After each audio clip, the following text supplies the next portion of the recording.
The following may contain offensive language, adult humor, and or content that some viewers may find offensive. The views and opinions expressed by any one speaker does not explicitly or necessarily reflect or represent those of Mark Radulich or W2M Network. Please listen with caution, or don't listen at all.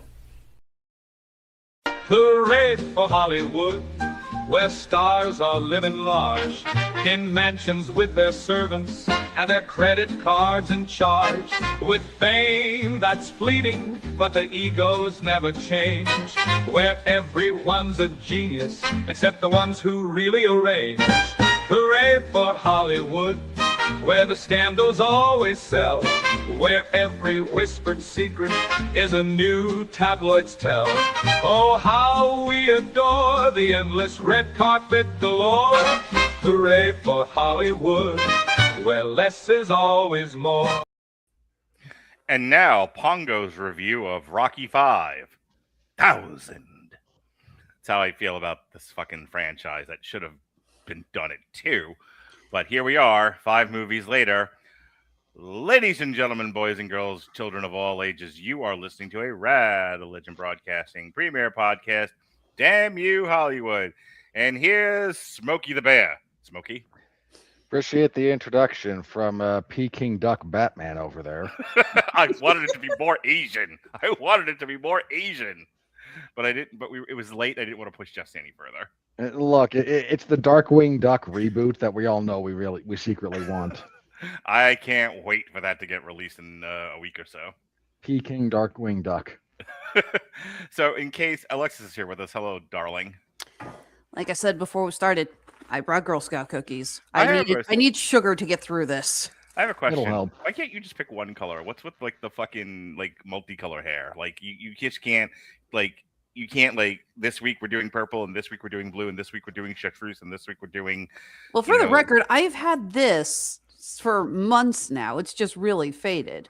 But I've always done a ton of colors. I insist you pick a color. Look, no, I'm tired of your non-binary hair. God damn it! So, Mark, are you going to start dyeing your beard then? I've never. Whoa! With the. I know I'm picking at your girlfriend and you can't take it, but let us do our thing here. Don't thank him. Jesus Christ! You take your beating like a man and like it. You don't always do multicolored hair. You usually pick a tone and then you stick with it for a while. And I always you go do back. I've This is always too done crazy for multicolored me. hair. I've always done multicolored hair. Always have. If you pay attention to my Facebook profile pics, you oh God, that's a lot to ask of me. Pay attention to things you do? No. I haven't done it for 15 years. I'm not starting now. We'll take a look at the back. It's got even more colors. See? Sorry, your roots are showing all kinds of like stuff going on there. Yes, I am well aware. I need to get in and see. I'm actually seeing my stylist on Thursday because I am like desperate for a haircut. I cannot do anything with this length. Can I be like Richard Pryor from The Wiz and just pick your next color? What do you have in mind? Easy. First of all, I'm just glad you let me get away with the Richard Pryor thing. I mean, if we're going strictly by The Wiz, at one point he's like, I prefer purple. It's got to be flame colored, right? Dick. I mean, like at one point he's like, everything in Oz has to be purple. I think like a nice deep purple, not unlike the band. Well, see, I usually tend to go with more green and blue because they last the longest. Then I think I look really good with it. Makes my skin tone work well. Right, but I'm being an asshole here, so you need to appease me. I'm sorry, when are you going to start paying me for this? And she strikes back with an oldie but a fuck you. All right.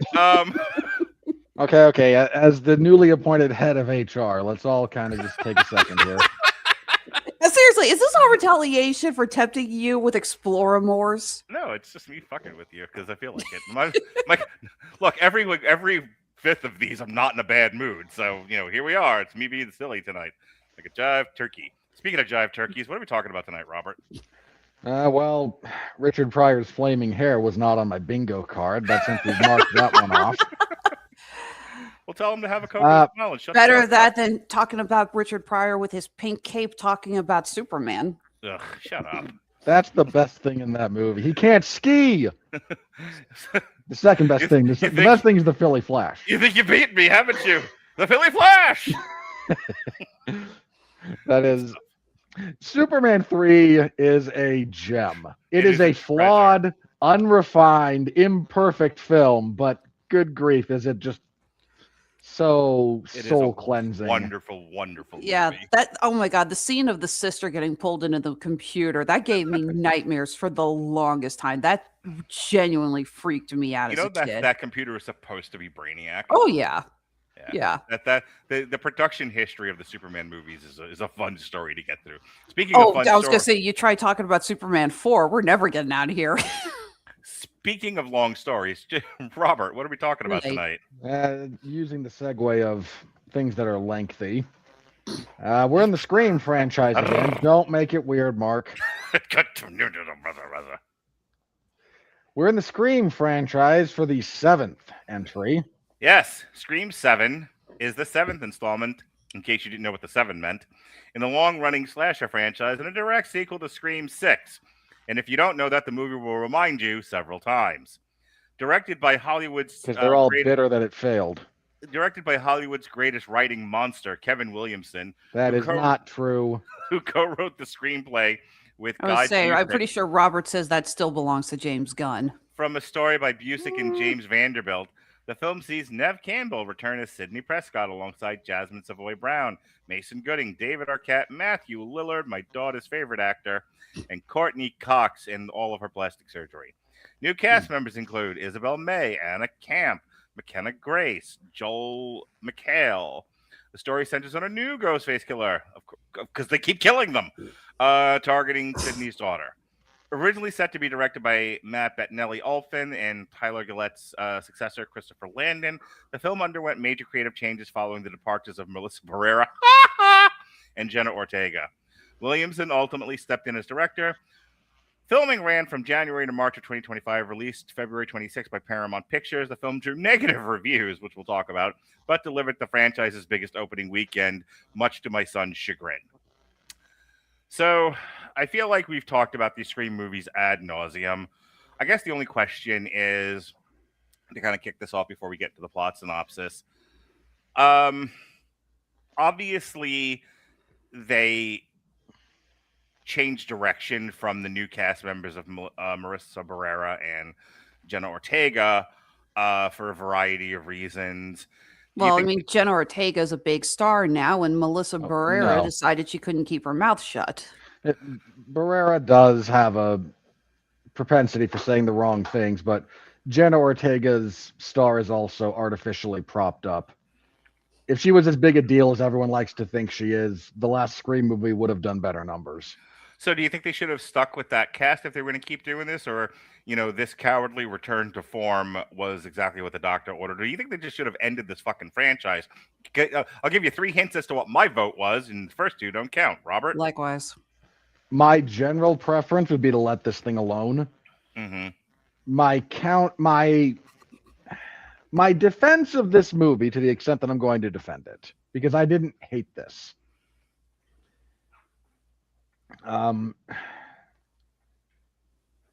Trying to tackle nostalgia bait in the guise of Scream is actually not the world's worst overarching idea. I don't think it's well executed, but I don't think it's a bad premise. Mm-hmm. Oh, I've offended the one Jenna Ortega stan that found the stream. I will never sleep at night again. Don't feed the trolls. Did you saw some of last night's show, right, where we had a couple of dicks in the comments? No, I only came in at the end when you guys were doing the music bit. Peking Duck Batman. Yeah. So when you created Swunk. So it's a fusion of swing and funk. We've officially crossed the Rubicon where people now are finding our show during as they're scrolling through shorts and are trying to distract us by being shitty people. So, okay, Andrew Graham, bite your tongue. Anyway, if we could focus on the discussion we were having and do what we do best and ignore the comments. Andrew, I'm going to give you as much grace. Before you continue that sentence, do you realize this is now the second person that's asked me about if we're reviewing Scary Movie? And the answer is no. We're doing, what is it, Deliverance Day? Disassociation Day? The fucking Spielberg movie. Yeah, it's like, let's see here. Wayne's brother Spielberg. Gee, I was never going to cover the Scary Movie. I was never going to review the Scary Movie. Scary Movie franchise is not worth reviewing. Not as a franchise, not as on trial, nothing. Andrew, I'm going to say this with the assumption that you're still in mourning. No. Insult the Canadians. Absolutely not. If you asked me to watch Scary Movie 6 or get shot in the hip, I will take the bullet. There is absolutely no way. I watched the first Scary Movie and I hated it so much, it's almost impossible to put into words. I may have seen one of those, and I don't think I've ever watched the rest. I saw the first one. Yeah, and then I saw what happened to the Scary Movie franchise when Friedberg and Seltzerberg, as they're called, decided to go off on their own. And dear God, it's like woe to anyone who had to sit through those movies. So we're all in agreement. They should have let this die at 4, right? Like they attempted to reboot it with a new cast. And I don't remember. Did they have the old cast come in for 5 just to kind of do a handoff? Sort of, yeah. Sydney's in 5. She's not in 6. Right. No, I know New York. I know New York has none of the original cast. No, it's got Courteney Cox, and that's where they killed off Dewey. So, yeah. Did they kill him in 5? Yeah, no, 6. Okay, your memory of this is. I'm going to tell you. So no, it was 5 because 5's the one with Jack Quaid's kid.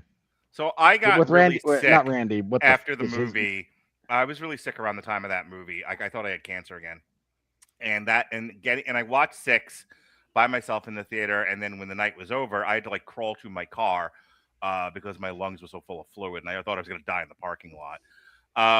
So my memory of that movie and our review of it, I barely remember any of it. I know it's in New York. I know it mostly focuses on the new cast members. I couldn't remember who else from the old cast was in it, and you guys would have a better memory of that than I would. Now, Courteney Cox shows up for 6. She's been in all except 4, I think. Yeah, she I think is the only. Well, they bring the same 2 idiots that they drag into this one as her toadies into 6. Oh, they're returning cast members? I thought they were new. That's how little of 6 I remember. And that's how little of impression they leave in this one. What was that? They also show up in 5. Okay. Oh, yeah. So they did retain some of the new cast then. Yeah, a little bit. So, yeah, I'm pretty sure Dewey dies in 5. Maybe. I could have sworn it was 6, but maybe. But hey, someone could just look this up and we could stop like fucking hemming and hawing about it. Because 6 doesn't include him. And the one time Alexis doesn't fucking look something up for me. I saw him going for the phone. I figured he had me beat. No, we were talking. Okay. So, yeah, I think this series peaked with the second one. The third and the fourth are ass. I remember the 5th one. I think I vaguely remember being in that review and saying that at least this one, got violent again, and that being all like the good I had to say about it. I couldn't remember what I said about 6 if you fucking paid me. What do you remember of your thoughts of 6? Me or Robert? You, Alexis. Yeah, there's no way he's in 6 because Gail gets mocked about it, but he dies in 5 because, again, like Jack Quaid is the one that they meet, and Dewey's like, yeah, it's you. And then we play around with it's not him, and then it turns out to be him at the end. He's like, yeah, Dewey got it in 1 right before we gutted him. Like it's okay.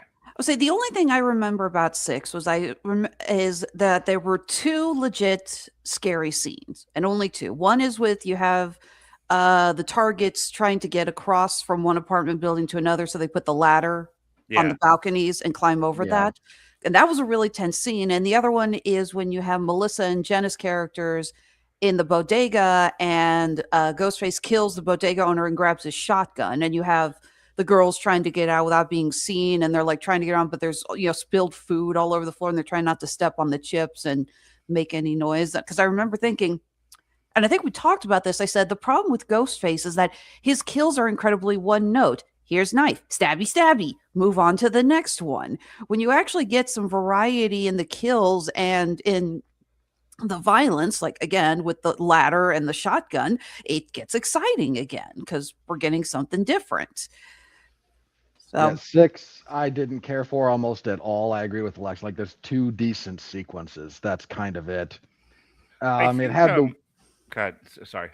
It had the weird decision to have 3 killers at the end. One of the killers came out of nowhere as, oh wait, you were vaguely in this other. God, that's the one with the asinine explanation that's only topped by this asinine explanation, where it's like a whole like ritual thing that they do. No, it was revenge. It was Jack Quaid's family going out. It ended in the theater, didn't it? Yeah. Yeah. Okay. Yeah, like the giant I mean. Ghostface shrine. Yeah, that's what I was. This is already gonna annoy me. That's what I was talking about. Like they had this big production at the end, and it was awful, as I recall. Just so we can fucking get on with this, it was a good faith effort to reboot this with Melissa Barrera and Jenna Ortega, but obviously people, they can't get past. It has to be Neve Campbell, and so here we are. But that just makes me think like, okay, then be done with this. Like if the audience won't accept this franchise without Neve Campbell and Courteney Cox and the ghost of fucking Dewey, then stop doing them. You know what I mean, Robert? I do, and I largely agree with you again. I think given more time, the basic idea that we have going on in this movie, which is kind of a discussion around nostalgia, is if there was going to be another entry into this, given where we are in the culture. There is. They've already announced that they're going to start shooting it, which made me really sad. With how much money it made, it's like, doesn't matter how bad the rating or the reviews are. It rakes in that much money, they're already greenlighting it. Well, I think there was something to be said about our nostalgia for past franchises. And with a little bit more time, you could have gotten a decent entry out of it into a franchise that's built around meta commentary. Like that would have worked, but you had a decent idea that you didn't have time to fully develop. So we get it kind of wishy-washy, and now we're just going to wind up doing something akin to this again because the state of media landscape is just terrible. Yeah, last thing, and then just go into the plot synopsis. There's a lot about this movie that I liked because of the meta commentary, which is what the Scream movies are, and I laughed at a lot of this because of that reason. But I feel like you've done it now. You've done that, and if every couple of every 5-6 years you feel the need to drag this out just so you can make fun of the horror industry and common cultural tropes, there's got to be a better way to do it than with fucking than with a slasher movie. Or this particular slasher movie. Like this, I feel like has been beaten to death. You'd think so, and yet for some reason we've never found a better one. Yeah, really. Not to mention, and we'll get to this, but probably the biggest problem is that, yes, this has meta commentary, but it amounts to nothing. The meta commentary has nothing on who our actual killers are. At least with the meta commentary, you could see where it could have built up. This one pulled a right-hand sharp turn so fast that we all fell out of the fucking car. Well, going, that's wait, the hilarious thing about it is that it's actually a pretty good movie, and the commentary is pretty sharp. And the worst part about it is the reveal. But we're getting ahead of ourselves. I guarantee you, the original script that was churned out of this had a different killer. It was supposed to be Melissa Barrera. No, seriously, the plan was Melissa Barrera was going to be the killer, but then she decided to start talking about Israel and Gaza. And what's that infamous line, Mark? Don't fuck with the money. Yes. All right. Speaking of don't fuck with the money, hit it, Robert. All right. So this one opens with a pretty classic kill at the old Mocker house, which has been turned into a sort of like bed and breakfast experience. It's an Airbnb. There's probably a whole name for the submarket of experiential tourism. Where a guy takes his girlfriend and he's a big fan of the Stab franchise and she's kind of just along for the ride, and then a real Ghostface killer shows up and violently murders them and burns the place to the ground because the past should die. Kill it if you have to. And he then heads off to where Neve Campbell, our beloved Sidney, is now hanging out. She's got a daughter who's of course got a slightly creepy boyfriend who comes in through the window like you do. And she's married to Joel McHale, who, bless him. I'm unable to take Joel McHale seriously he has played too many snide, sarcastic characters. It's like, sorry, you watch that man in Community and Ted and Animal Control. It's like, no, I don't care how seriously you're taking this. I can't see past your arching eyebrows. So, yeah, they're married. They have a few kids. A couple of them are with his parents, so we don't have to worry about dealing with small children on set or in our narrative. Grandparents, the best thing in the world. I saw that, Mark.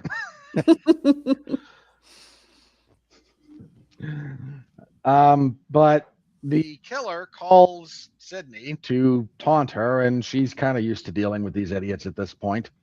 And he says, "No, I'm not hiding," and does a face call to reveal the scarred, psychotic visage of Matthew Lillard, who then says, I'm coming to kill your family and make everything worse. And there's an attack, and Sidney's not quite getting along with her daughter because the daughter, Tatum, is at the age where it's like, I'd like to see my parents as people instead of these monolithic figures. And Neve Campbell's like, look, do you have any idea how many times I've been shot, stabbed, and chased around places? I don't feel like reliving this. You don't really want to know about it. And the teenager's like, but I'm a teenager. Yes, I do. So that's kind of their central tension. And there's a Ghostface killer that shows up and gets run over pretty quickly by Courteney Cox. And it's revealed to be some guy, a random dude who I actually mistook for Matthew Lillard when we got a passing glance at him in the coffee shop. Like, I did too. You look kind of like Matthew Lillard. Yeah, it did. I thought this. In fact, when they pulled off the mask and she said, I saw this guy in the coffee shop, I actually said, that was the same guy? Yeah, it does not look like the same guy at all. No, it doesn't. But so we have the one killer, but there's never more. There's never just one Ghostface unless it's Scream 3. And we don't talk about Scream 3. This movie tries to talk about Scream 3. And we don't talk about Scream 4, really, is what we don't talk about. No kidding. So they start investigating, and we're trying to figure out what's going on. And Courteney Cox brought 2 tag-alongs from the previous couple of movies who were related to Randy because this franchise can't let go of Seth Green for whatever reason. Jamie Kennedy, not Seth Green. They're the same person. I've never seen them in the same place at the same time. Pain in the ass 90s spiked hair. So we're not quite sure who to trust. So is it the boyfriend? Is it the creepy guy next door? Is it the best friend? There's an attack at a stage production of Peter Pan because subtlety. Was it Peter? I don't remember Tinkerbell having any songs. I don't know. I'd assume. Who gives a fuck? Move forward. Where we meet the drama teacher, who we're supposed to think is potentially a suspect. And Neve Campbell and Courteney Cox go to a mental institution where they're told that, oh yeah, we recognize Matthew Lillard. He used to be here. So now we start thinking, hey, maybe it could be him and not an AI deepfake because buzzword. And there's, again, a little bit of like, well, we're not quite sure who it is. Ghostface attacks a bar that everyone's at after they all go out there. Kills most of them, injures a couple of people, and chases Tatum through the empty streets because everyone else is observing curfew. A couple of Ghostface killers wind up abducting Tatum. They call Sidney, like, yeah, come home, and we're going to play the hits. So it's then revealed who our killers are when they get there. Oh, Joel McHale gets stabbed repeatedly at some point, but survives for multiple hours without medical attention, despite being stabbed, like, here in the chest. And we get our reveal of the killers. It's one of the orderlies from the mental hospital and the crazy neighbor who was inspired by Sidney's story of overcoming the toxic patriarchy or some shit. And there's a big fight at the end. The killers are killed with many gunshots to the head, because that's how you make sure. And we're getting, I don't know where we're going to go with another one of these, but we're gearing up for another one as Sidney and Tatum sort of start connecting the way you do as parent and teenager. Mark is just ruining the day. He has to have this discussion on the front steps of his house. Like, listen. So when I was a teenager writing porn or writing ad copy for porno out in Los Angeles and sort of learning to be a wrestler, allegedly. That's one of the carrots they dangled in front of me at the XFW. Before I moved back east. XPW. Get the story right. Did I say XPW? I apologize if I misspoke. Mark is going to have to go through that dark chapter of his life with his children at some point, and poor Lily is going to be more traumatized by the answer than the question. All right, Alexis, go ahead. Now you can talk about the movie. Take your fucking meds before you come on this show. What do you want from me? I am so tired of telling women to take meds, by the way. Keep going. You chose the wrong profession and hobby. I'm well aware. I've made a lot of bad decisions in my life. We all have, and that's why we're here. So like I said before, this movie tries to bank so hard on nostalgia, and it ends up amounting to absolutely nothing. Every little hint about it is a giant red herring, and it gets so annoying. A lot of scenes played out because I felt like the director and writer was saying, see, we know that you know the tropes. So we're purposely going to do it and then show you that you're wrong about the tropes. For example, you have batshit crazy neighbor's creepy son who was obsessed with true crime. And you might note that, why aren't you using their names? Because none of them leave enough of a lasting impression to know their names, except for Sidney and Tatum. I literally do not know the names of any other characters in this movie. The crazy neighbor lady is Jessica, and Gale Weathers is in it. That's all I got. Okay, I can't even remember the boyfriend's name. Right, sorry. I completely forgot Gale was in this. She's also made up useless. Names, and none of us would have corrected you. Yeah, I'm aware. The crazy neighbor's name is Peanut Butter, and her son is Sitting Bull. And honestly, I would not have stopped you. Keep going, Alexis. And I'm not joking. I literally forgot Gale Weathers was in this movie. That's how little she amounts to this. So you have the scene. That's okay. Midway through, so does the movie. Oh, I'm well aware. So you have the scene of the teenagers in the bar and Costume Girl, which what I'm calling the best friend, because the only thing I remember about her was she was making costumes for the play. I want to say Cody. I genuinely do not remember, and I'm not going to say the one black girl. I think her name was Token. Mark handled it for us. We appreciate it, Mark. Okay, so she's in the kitchen when Ghostface attacks, and she runs out, and she runs into Creepy Boy, who I guess those two have just suddenly decided they like each other. And she goes, "Oh my God, there's the killer's in the kitchen." And Creepy Boy goes, "Hang on, I'll take care of this." And he runs in, and then he runs out, and he looks like he's stabbed. Now, we all know the rules because we sat through Scream 6. We know unless you actually see the death on screen, it's fake. Because they're trying to set up, it's like, well, this is why we didn't see it, because they weren't actually hurt. Chloe, not Cody. Chloe, okay. That was phonetically close enough. So then, he kills Costume Girl, but then we see Creepy Boy actually crawling on the floor trying to get out, and it's like, oh, wait, he actually was stabbed, to which Ghostface decides, you know what, I feel like channeling a little Art the Clown, picks him up, and shoves his head on a spiky thing that's like, It was a beer tap. Beer tap. Thank you. I almost said nozzle. I'm like, that's not what they're called. To which we get a scene that logistically makes no sense of the beer coming Yeah. out of his mouth. I was sitting there going, okay, I know I don't drink beer and I've never worked as a bartender, but I'm like 90% sure that's not how that I would don't work. understand why they It's decided not. to ape Family Guy, aping Quentin Tarantino, but I laughed my ass off at that. Oh, it's funny, and I like the gag, but if you think about it for half a second, like, no.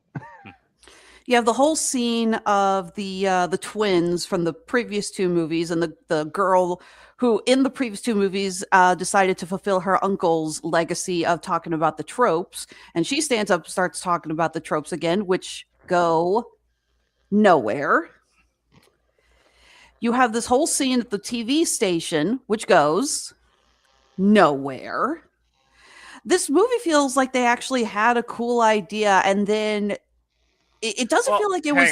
Hang on. I'm really trying to let you finish, but your whole current diatribe is so much of this movie goes nowhere, except that you're wrong about the TV scene.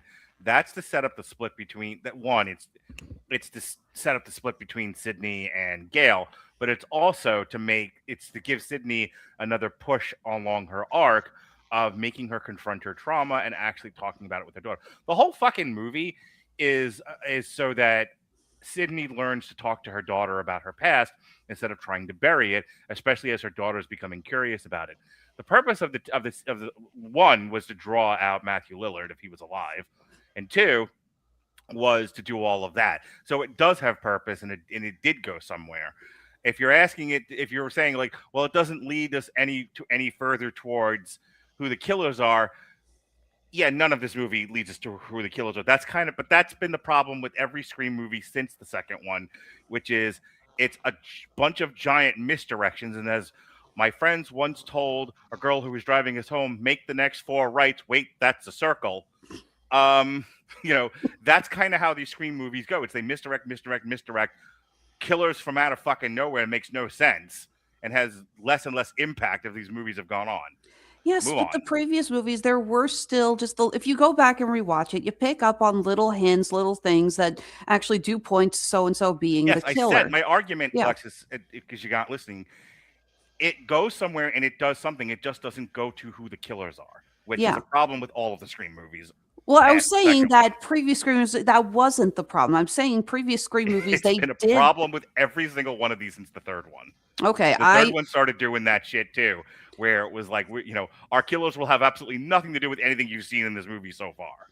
Okay, I agree with you about the third one being pulled out of the ass, but 4th, 5th, and 6th, I still say there were hints as to who the killers were. Fine, keep going. All right. 5, absolutely. 6, yeah. There's some dialogue with Dermot Mulroney. I can't remember how to pronounce it. The police guy. Yeah, his character. You pick up on some of the dialogue, and you realize what he was talking about was actually alluding to the plot.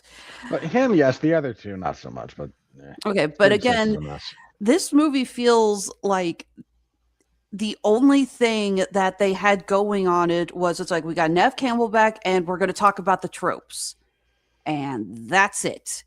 And there is nothing beneficial to it. I mentioned earlier about how when they actually shake up the formula a little bit with Ghostface, you can get some pretty interesting scares and tense scenes. We did not get any of that. Hell, the scene with Mckenna Grace's character, she's the only actress I actually recognize.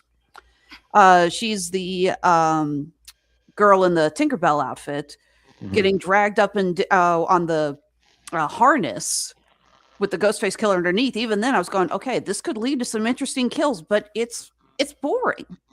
It's very boring. It's like, guys, you had a prime opportunity for something unique here, and you played it too safe.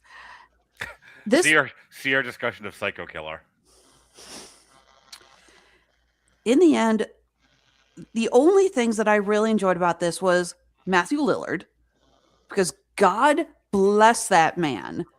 The way he comes in, full Stu Macher, just the way he is chewing the hell out of the scenery. It's like, dude, you understood the assignment. I can't express how much I wish they had actually brought that character back by the time this movie was over. Like, I wish they'd just done it. I do too, because that's just how enjoyable he was. I really enjoyed him. And the only thing, and these characters did nothing, but the twins, the Meeks twins, Gail's assistants, those two at least have really good chemistry, and watching their interactions was kind of fun. I like that little post-credit scene of them trying to record a news brief, and they keep screwing it up. It's like, at least those two make me laugh, you know? So there was a great opportunity that this movie bypassed. It would have been a much more interesting movie. Hear me out on this, Robert. I thought where they were going with this was that this was the cult of Stu. That, yes, maybe he didn't really die in the house with the TV on his head, but he does die in the psychiatric facility after he's infected the entire place like a virus. And it's being carried. And I could have bought that it was being carried out by the orderly at the nurse, whatever he was, at the psychiatric facility, if there had been dozens of Ghostface and they were all patients at the psychiatric ward. That would have been a lot more interesting to me, because at the end you could have had Neve Campbell and the kid playing Tatum running for their lives as an army of Ghostface, ran around. Like, that would have been a fucking nightmare scenario, and it would have been a pretty cool visual. That's where I thought this was going. I could see that. I could rock with that. At least that would up the ante a little bit, change the formula. Yeah, like he was, he had somehow managed to live through the first Scream movie, and he had been in the psychiatric institution for years, and for years and years and years he talked about this, and finally he actually did die, and so to carry out his legacy, they attack this poor besieged woman and her daughter, but it's the whole goddamn facility at this point. It's all of these different psychos. And the stuff you could have done with that would have been really interesting. Would have made a lot more sense than the explanation that we got. Having said that, the reveal is other than the joke about always shoot him in the head and then they fucking shoot that lady's face off, which I laughed hard at. I have laughed harder at moments of this movie than I have at most comedies I've seen the past year or two, where I can't take this movie seriously, and visually the stuff that it's so funny. Like, I know you guys love Sam Raimi. You could have convinced me this was a Sam Raimi movie with some of the like over the top gore and his sort of hysterics, the bit with the tap, stuff like that. The way he's killing her as Mckenna Grace is swinging back and forth, and they're banging her into stuff. Like the people who put this movie together just have a need to overtly abuse the actors. That made me think of Sam Raimi. I can't imagine why. Yeah. So you know where I'm going with this.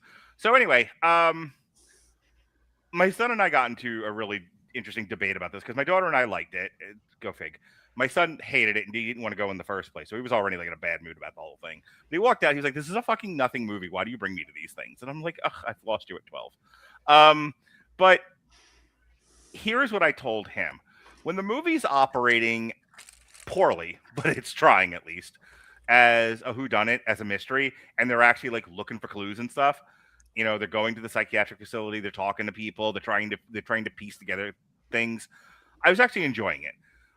The element of the whodunit part of Scream mostly seems to work. It worked for me in this movie. The problem is there's not enough of it. I wish they had spent less time hanging out in a bar, slowly killing people, and more time doing. Again, I'm going to bring up another movie that Robert and I actually liked, and it does a better version of what this movie does. Malignant. After she figures out that what's happening to her, and that she's losing days and whatever, she starts to go on the hunt to figure out what am I? Who am I? What is happening? Why are people being killed? Why am I being haunted? And so there's a mystery afoot, and she goes and does detective work. That's Malignant. This movie does a fifth of what Malignant does, and that's one of the failures of it, is that it should have done 2/5, 3/5, 4/5 of that, and less of the boring kills. And they are boring. If there's ever one thing I've ever agreed with Alexis about, is that I am bored to tears by a guy in a Halloween costume stabbing people. I am bored of being. I was not looking forward to this, as I told Robert for the last couple of weeks. I'm bored of watching people get stabbed. At least with movies like Malignant that are bonkers, or some of the other horror movies that are playing with psyche, just watching people get stabbed has grown redundant for me. And that's all the Scream movies I've ever tend to be. You know, sometimes they do something gross. Sometimes they do something, you know, that's kind of funny or fascinating. But for the most part, it's a guy doing armed assaults. So I liked the detective work when they were doing detective work. They don't do enough detective work. Neve Campbell as a mom who's like, is my life ever going to be defined by anything else besides the fact that I was, you know, that my boyfriend tried to kill me, as did a dozen other people. I like that. I like, you know, there's plenty of people who don't want to talk about their trauma. Believe it or not, in the year of our Lord, 2026, some people don't want to talk about their trauma. And the idea that if I talk about this with you, I'll traumatize you is not unheard of. So I saw where she was coming from. The kid, you know, feeling like, why does mom hide everything from me? Why doesn't she respect me? I can also see it from her point of view. So there are parts of this, you know, I called Kevin Williamson a monster because I was reminded that he was also a writer on Dawson's Creek. And okay, that is. Look, I'm not going to defend the totality of that, but Mark, you and I lived through the era when that was moderately popular. I know all three of us did. Yeah, I was gonna say I'm not that much younger than you. No, you like might you and be Robert older are the than same me, age. technically. Well, I meant much younger than Mark. Yeah, Robert, you and I so think we are all the lived exact same through age. that, Mhm. and believe me, to anyone who may not understand this, Dawson's Creek was actually the good version of that show. There were 18 million worse sure were. versions that just died after a season. One of which starred Zach from Saved by the Bell. Yeah, rest in peace, James Vanderbeek. Anywho, so when Kevin Williams' writing is good when he's writing people acting like people, his writing is not good when he has to figure out who did the done it. Tatum in the coffee shop, hiding from Ghostface and fumbling with the gun, is probably, of the killing scenes, my favorite one. This is not a good movie. However, I was having a good time with it. I laughed in places. Almost the entirety of the pizza parlor scene, once the killing gets started, I don't remember. I didn't see because I got up to take a piss. And I specifically timed it because watching Ghostface kill all these kids is not that interesting to me. And I came back just in time to see the most interesting thing that he does, which is he puts the head on the spike. So I don't want to see any more of these. I'm tired of this fucking franchise. The stuff that it said. Actually, I do want to say this one thing. I bring this up a lot.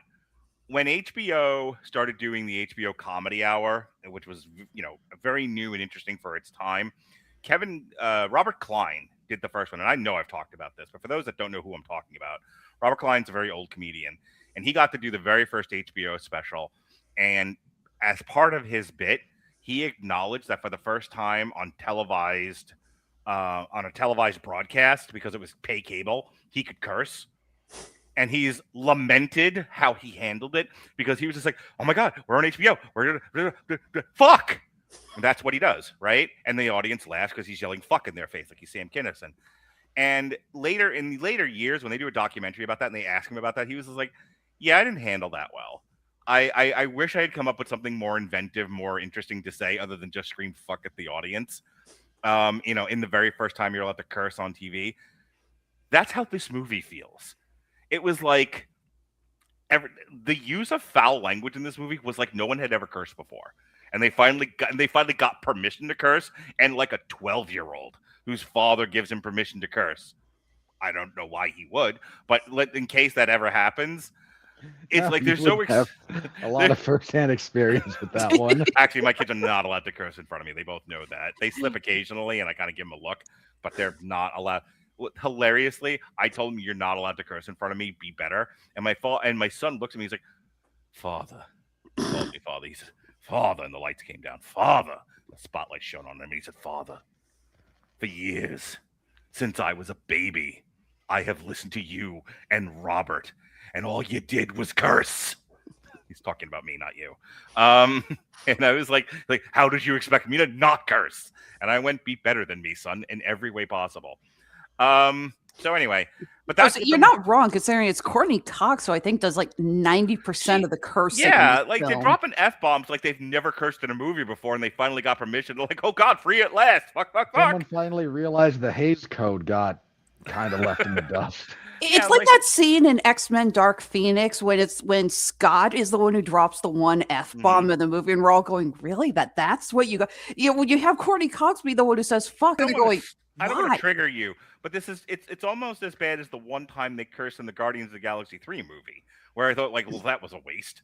I know, you love it, but I thought it was dumb. I didn't necessarily love that scene. I didn't hate it, but whatever. But yeah, this whole movie, they curse so much and so awkwardly, it actually took me out of the movie. They don't sound like humans anymore. And as an expert cursor, I was like, wow, this is kind of dumb. The conversations that take place about nostalgia, I actually enjoyed. That this doesn't lean necessarily on horror movie tropes, and they actually actively lampshaded it. Yeah, okay, I'm glad I kept talking because it reminded me to say this. The funniest thing about this movie, and the thing that made me laugh the hardest, was the in-movie acknowledgement that the last movie did not win fans over, and they had to revert back to this. And they kept going then they make poor Neve Campbell apologize for it repeatedly. No kid. Anyone else felt like that was Kevin Williamson just basically shaming Neve Campbell? Yeah, it's called a humiliation ritual. I should have been in New York. Humiliation ritual as I say, it's called a humiliation ritual. They're all the rage now in movies. Having said that, Robert. Yeah, there's a lot that I didn't care for about this movie. It kind of just meanders. It lacks energy for big chunks of it. There's a few things I do want to say positively about it, and I think it deserves to be said. One, again, the discussion around nostalgia, I wish they had done better, because nostalgia is a weird thing. And if you're not able to confront nostalgia, you get very nostalgic, and very nostalgic is only defeated by TNT, basically. You blow stuff up. And then if you're smart, you build something out of the rubble. If you're not smart, you point and laugh. Rian Johnson. Sorry, unrelated. And then, because then you wind up with people who only do one of two things. And Mark, we know people who do both of these. All I want is nostalgia, or dear God, that was the worst thing ever back then. How do you not recognize it? And this is where you wind up. And it's a very unhealthy place to be for a lot of reasons. And I wish this movie had done a better job confronting nostalgia, because it's a thing that frankly deserves to be confronted in this kind of manner. So they did it was one of the better ideas they had. I just wish, again, they'd handled it better. The kills are not super great, which is a shame. I think the only one that I kind of enjoyed, believe it or not, is the first one, because, slow knife press through the temple while one eye rolls back. I actually kind of dug. That opening scene was 90% better than almost the rest of the movie. It really was. It's kind of weird. And yeah, I was like, okay, the setup good. The characters were idiots, but I like that they actually kind of paid attention. I love that the boyfriend sit there and goes, wait, that thing just moved. It's like so many others would have him be a total idiot and have the girlfriend say, that thing moved again. And he would have been like, oh, come on, you're seeing things. Stab. And credit to the girl in that credit to the girl in that. She actually did a hell of a lot better than most, cannon fodder at the start of the film. The way she gets... the way she clocked her boyfriend in the Ghostface costume was like, yeah, you deserve that, dude. So there's that. So yeah, I agree. That opening sequence is actually pretty solid. Mm-hmm. I appreciate that this movie, from a, again, sort of shooting standpoint, did a lot of pay attention to stuff just off screen or just off focus. You can actually see in that opening bit, if you pay attention, there's a sequence where we can see into the back where we know the animatronic Ghostface is. Mm-hmm. We get another scene where we can see where it should be and it's not, and then we get another scene when it's back. So you can kind of track when it shows up. And there's some stuff in the garage with Joel McHale that I don't hate. Again, paying attention. Oh, yeah, the way the Ghostface killer, kind of the way the sheet shows him in folks. Okay, that was a cool shot. Yeah, there's a few things like that I think are pretty well done. It's just sad that it never seems to amount to a whole lot. It never builds towards anything. Joel McHale's character was originally supposed to be Patrick Dempsey's character from Scream 3?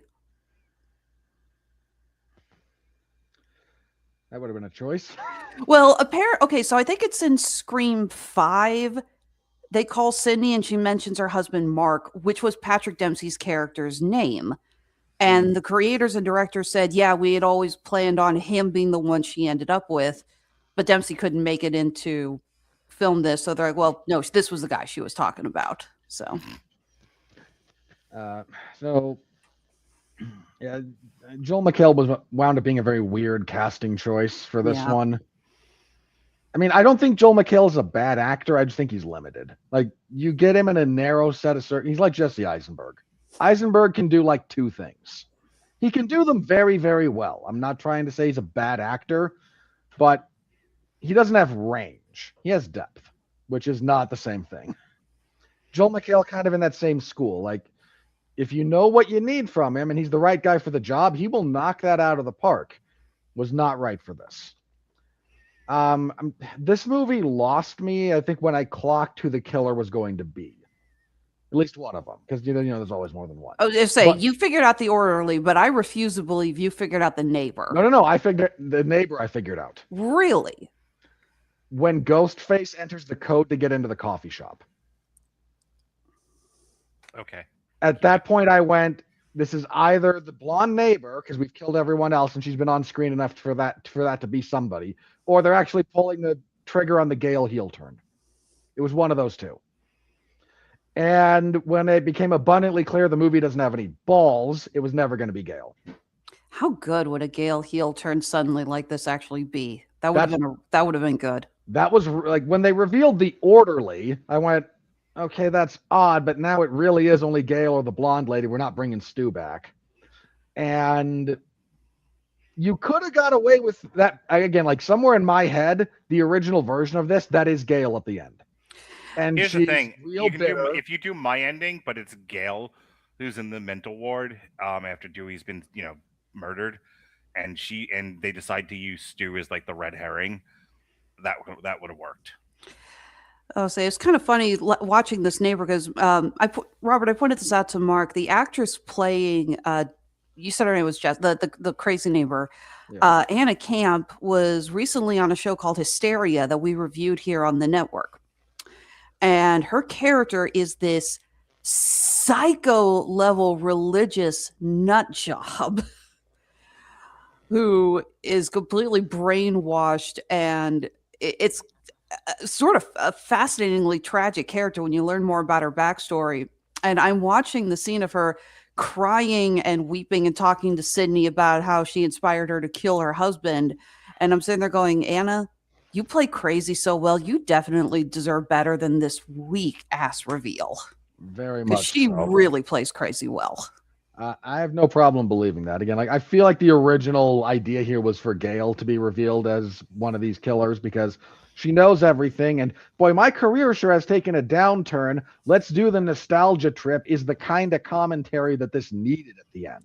Not to mention, how fitting would it be that she's the one who ran over Carl, and she knew where he was going to be, and she knew that if he said anything, that he would. Yeah, so it was a case of, she's covering up loose ends, as it were. Because frankly, that her driving over and getting on the car, was like, did I hit him? I was like, that was way too well planned. I'm sorry, that was an eye-rolling moment. If it was meant to be taken seriously. Do some work to talk me off of the idea that this was at least written in part with the notion of Gale being one of the Ghostface killers at the end of it. I'm fairly convinced of it at this point, personally. Wouldn't surprise me if Courteney Cox basically said no or I walk. If it wasn't her, it was Paramount. Like, what do you mean? We need them for the next one. Well, Cox and Campbell both have executive producer rights. You saw their names on the credits. So she probably had enough leverage to say no go. Wouldn't surprise me, but again, like that's the kind of thing we needed here was, boy, my career's in the toilet. And it can be about and then there was the last one. I mean, my God, Sidney, you didn't even show up. We lost Dewey 2 movies ago. You need you there or the whole thing falls apart. Nobody's buying the new characters. Why weren't you there? Again, that's kind of what we needed out of that finale sequence, and we didn't get it because reasons. If I wanted to say one more positive thing about this, I'm I'm struggling a bit. I was saying, you said a little bit about Matthew Lillard? Yeah, Matthew Lillard is just great. So anytime he's on screen, he's a shot of energy. And again, I really wish they'd pulled the trigger on him having survived, because that was actually like the rumor about Scream 2 was, we knew Billy was dead because he gets shot in the head, but it's not impossible for Stu to have survived. I got asked why they didn't bring Billy back, and I'm like, because I don't think Skeet Ulrich is acting anymore. Like the last Skeet Ulrich act that I saw was in Riverdale, that Archie Comics. I know what Riverdale is. Yeah, he's Jughead's dad. Oh, is he? Okay. Yeah. That'd have been fun. And, actually, he was good. And he would not be the first fictional character to come back to life after a gunshot wound to the head. Yeah, Skeet Ulrich has actually been doing a lot of the Comic-Con circuit. In fact, I know that he came last year with Matt Lillard. That's not true, Mark. We saw Skeet Ulrich last year. Oh, what was he in? Five Nights at Freddy's 2. Remember? Oh, right. Oh God, yeah. He's the animatronic designer. He's the other. Yeah. Oh my God. My favorite cold open in the entire Scream franchise, besides Drew Barrymore getting gutted, was Scream 4. The movie within a movie within a movie. That to this day it makes me laugh, and it's like the one lasting memory of this entire godforsaken franchise. Again, I'm sorry. Do you have anything else, Robert? Again, this is not the worst entry into this franchise, but we've started to see at this point the kind of commentary that Scream did and got famous for is not allowed these days, because you're not allowed to say anything about nostalgia, and the corporate overlords don't allow for the kind of biting, again, almost satire. Satire doesn't have to be funny. The kind of biting satirical commentary that you get out of Scream 1 and 2 is not present because you're not allowed to say that by the overlords. It's funny. The you're not allowed thing has been around for decades. Fox used to buck that trend. Fox was known for being self-deprecating and allowing people to make fun of it, and I think it still does by and large. I think when The Simpsons and Family Guy and whatever other stupid cartoon they've got going on wants to make fun of its own network, even though now it's owned by Disney, I think no one stops them. But you're right. By and large, like the culture does not allow itself to be subjected to self-deprecating humor. So now no one's doing it, and it's now that you mention it, it's like sorely missed. It really is. It is desperately missed. And again, you'd think the horror franchise of all places would be one where you could find it. I was just going to say that your line about the opening scene in Scream 4 is like, there was a moment where they understood the biting commentary of the horror franchise. I definitely can sympathize with stabbing somebody next to you and bling, will you please shut up? I am trying to watch the movie. Yeah, I think that's mostly it. Again, there's a couple of decent shots in here. There's some decent set pieces. Oh, I think the last thing, and if there's one appropriate through line for the Scream franchise, it is that Ghostface continues to bump like Shawn Michaels for Hulk Hogan. And God bless him, never get rid of that trope. It is one of the funniest things ever. It's one of the things I like about Ghostface again, it's not always the same guy, but as a killer, Ghostface is human, so he gets messed up. He just gets up and keeps coming, but you hit him in the face with something, he's going to fall over. You can throw him through a coffee table, and then he'll do a tumble outside the ring, and you're left there going, come on, Sean. In the earlier installments, you would actually hear him grunt. Mm-hmm. Yeah, that's they have removed a little bit of the humanity from the character, and I miss it. Mm-hmm. But again, if there's one other thing that I do like, it's that, frankly, whoever they get to actually, and I don't mean the character, I mean whoever the actor is in the Ghostface, does a good job of injecting personality into him. I mean, there's one in this case when he gets hit in the face and he reaches for his jaw, but it's not his jaw, it's the costume jaw, which is out about here in profile, and he kind of adjusts the jaw like, ow. Like they find ways to give character to this character through the physicality in ways that, again, are kind of lacking in a lot of these things that don't let a lot of masked killer routines. Most of them try to be, Jason, and even Michael Myers originally had some character to what he did. And it's kind of been lost in the spate of, be a big hulking goon. If you're not Art the Clown, you're a big hulking goon. And I appreciate that they tried to keep Ghostface a little bit more in the middle there. I was gonna say, God, even Leatherface screamed. Yeah. Leatherface, especially like when she gets away finally and she gets into the passing truck. And Leatherface is in the road. Like a lot of the old horror icons, they added a sense of humanity to them. Not so much. Even Freddy said an oof every once in a while. Freddy's the most, because Freddy is all character. I was gonna say, yeah, Freddy doesn't, for the most part, Freddy doesn't act like he takes a beating or whatever until the final act, but Robert Englund at least has given him one hell of a personality. Yeah, and even, again, to the credit of those, like the original one, or the first two Nightmare on Elm Street, he's not, making jokes, but he's full of character and line dialogue and just presence in that respect. Now remember the "this is God" line. Yeah, that's not a joke, but you remember it. All right, we good? Yeah, and again, this is not the worst. I still think 4 is probably the worst. It's the worst with the best cold open. 4,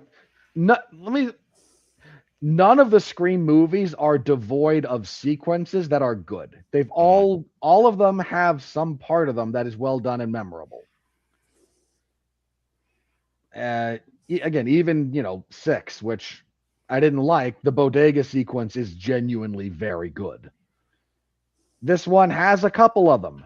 There's not a lot, but there's a few things in here that are, again, the opening sequence, the cold open in this one is good. The coffee shop sequence is good. In fact, the whole chase to there is actually pretty solid. Not great, but solid. I'd like to be that boyfriend in that scene. Like, because how dumb are you that you leave your, it's a good, it was a halfway decent misdirection, but in character, how dumb are you to leave that line around for the mom's daughter to see and have her not reach the wrong conclusion as she batters him about the head with with a nicely placed Macintosh computer. Who the hell leaves their MacBook like that in the car anyway? You shut it. I was seriously waiting for, that was so on the nose. My only thought was someone set him up. That was where my head went, was somebody planted that on him. I needed him to look at that and go, wait, this isn't mine. What the hell? Before she hits him, so he's left befuddled. Something I don't edit videos. That's for nerds. I just go live. I don't. What do I care about process and refining product and. Right. I sing karaoke on the live. That's all I do. All right. Yeah.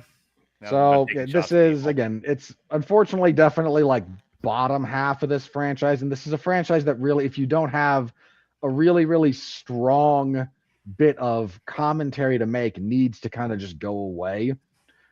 I think one of the biggest unfortunate things about this franchise was the way it got attached to Neve Campbell. Because if this was detached from her and the whole thing was a Ghostface killer pops up every now and then with the, horror commentary attached to it, we'd be in a better place with the franchise overall. Right, but they established early on there is no Scream without Neve Campbell, and now that they've tried it, it's never going to. Now there's empirical evidence to that fact, and again, this is like me wishing it had detached, after 2. Make Scream 3 something without her entirely. Yeah, you can keep Dewey and Courteney Cox, but I honestly, I would have kept Gail. Gail's the only one I would keep because she's the only one with any business showing up repeatedly. Dewey never needs to show up again. Never needed to show up again. I think if you keep Neve Campbell as the C-3PO and R2-D2 of this franchise, where she's just in everything because she can be anywhere, but everybody else went on to live another life, that would have been preferable. I would have kept Dewey because, again, he and Gail are married. And I think their relationship was actually a fun dynamic to see played out. But like, keep those two as the through line of, her whole shtick is now I investigate these things when they pop up around the country, and the entire like the Ghostface thing being a social contagion, for want of a better expression, would have been a better way to take the franchise if we're guiding the franchise after like 2. But we are where we are. Yeah, well, there's not that kind of bravery or foresight in Hollywood, as we know. So speaking of things we know about Hollywood, here comes the money. We're in the money. We're in the money.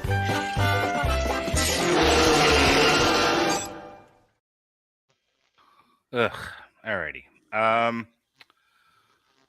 a budget of $45 million, this thing has made $96.7 million at the time of this We're already towards broadcast. profitability, so Yep. As of March 1st, 2026, Scream 7 has grossed $63.6 million in the U.S. and Canada and $33.1 million in other territories, for a worldwide total of $96.7 million.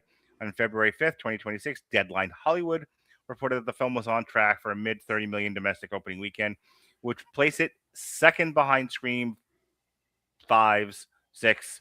There we go. 6's for $44.4 million domestic opening weekend. By the week of the premiere, however, estimates were raised to $40 million debut. The film made $7.8 million from Thursday night previews, a franchise record. After its first day of release, the film's opening weekend estimate was revised to $59 million. It opened to $63.6 million, topping Scream 6's $44.4 as the largest for the franchise, though below Scream 2 and Scream 3 when adjusted for ticket price inflation. Really quick, my theater was practically empty for this. Alexis, empty, full? We went to a late showing, but it was pretty empty. Robert, you go on Tuesdays when it's just perverts. So how many perverts were there? Look, I used to go Tuesdays because that was the that's right. Today's Monday. So I went today at noon, and it was literally only me, but it's noon on a Monday. Like I go because I don't like crowds in the theater.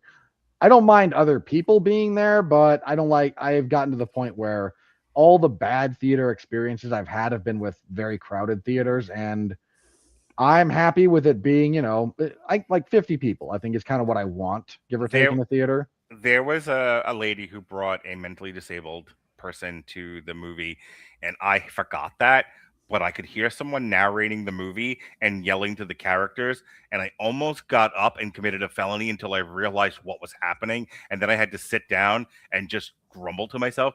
But apparently an old, bald, Aryan-looking fat guy turning around and menacingly looking at a dark theater apparently got this woman to tell the kid, pipe down, Fatty's gonna kill you. So, because I didn't hear him for the rest of the movie. So you got me beat. I kept hearing somebody playing with their phone. I didn't hear any noise, but I could hear the click of like turning the phone on and off. So I was like, someone back there is pretty fucking bored. Every movie I've seen just about for the last 6 months or so, I hear somebody talking to the movie screen.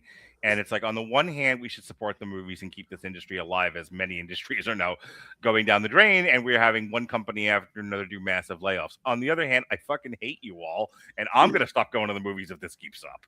Shut up! Stop talking in the theaters, you morons! Stop singing in the movies, you childless cat ladies. All right. So, how did you not turn that into an AI song during the height of our disgust with that? I can go back and do it. Oh dear God! That doesn't mean anything. Why? Because I know how Mark's brain works. Well, because I wasn't turning everything into song back then. Well, by the way, you were singing your way through it, but you weren't turning it into song. Yeah. By the way, that whole thing with Peking Duck Batman, you got to understand, that's a me and Jesse thing specifically. That's not the first time we've spent half a source material turning something into a song stupid that I said. You'll remember Badman Sid, where we took Jesse's synopsis, had AI rewrite it as been spoken by a caveman, and then we set it to drums. Badman Sid, make big trouble. I love the age we're in, but I hate the people. Anyway, that's a. I don't know how you circle that square, but I live for the robot overlords. Scream 7 was the #1 movie of the weekend from Paramount Pictures. in his third week, fell from 1 to 2. Wuthering Porn fell from 2 It's to not 3. even porn. Okay. The 21 Pilots concert thing debuted at number 4. Epic, the Elvis Presley concert, opened up at more theaters, and that rose from 7 to 5. Crime 101 dropped from 4 to 6. I Can Only Imagine 2, in its second week, fell from 3 to 7. Send Help, in its fifth week, fell from 5 to 8. How to Make a Killing, in its second week, from A24, fell from 6 to 9. Zootopia, still in theaters, fell from 9 to 10. Uma Museme, Pretty Derby, Beginning of a New Era, from Gaga, 13. I would love to see the look on your face when someone explains to you what that is, Mark, but Okay. The Revenant has a 10th anniversary, and that's back in theaters at number 22. Dreams, 29. Hypnoseismic, Division Rap Battle Interactive Movie from G Kids is 30. Another one here is 33. For Worse, debuted at 47. The Napa Boys from Magnolia Pictures is 54. And that was the weekend that was worldwide. This ought to be good. Well, the number one movie in the world is a foreign movie, Pegasus 3. Don't know what that is. Say Chinese. I'm going to assume. I would assume. But Yeah. Wuthering look it up. Vaginas is number 2. Blades of the Guardians is number 3. Scare Out is number 4. Goat is number 5. Scream 7. Hey, in its opening weekend, debuted in the worldwide charts at number 6. Good for it. It is ahead of Send Help at number 7. 28 years later, The Bone Temple at 8. And Crime 101, number 9. And Mercy is 10. Some other... Pegasus 3 is, in fact, a Chinese movie about racing. Yeah, I just actually what kills me is I googled Pegasus 3 and I immediately got the American Spy satellite. And I'm like, I don't think that's what we're referring to. Here are the Well, movies this currently... is their F1, basically. hmm Here are the movies currently doing worse than Iron Lung. Greenland 2, Migration, Return to Silent Hill, Primate, Extra Worst, Melania, I Can Only Imagine 2, The Strangers, Chapter 3, Good Luck, Have Fun, Don't Die, which, can I tell you, I went back and we have another, like, triple feature of streaming movies coming up in the near future. I think May is what I had it booked for. And I took off the last movie. It's a Hulu movie called Mike, and Alice or some shit.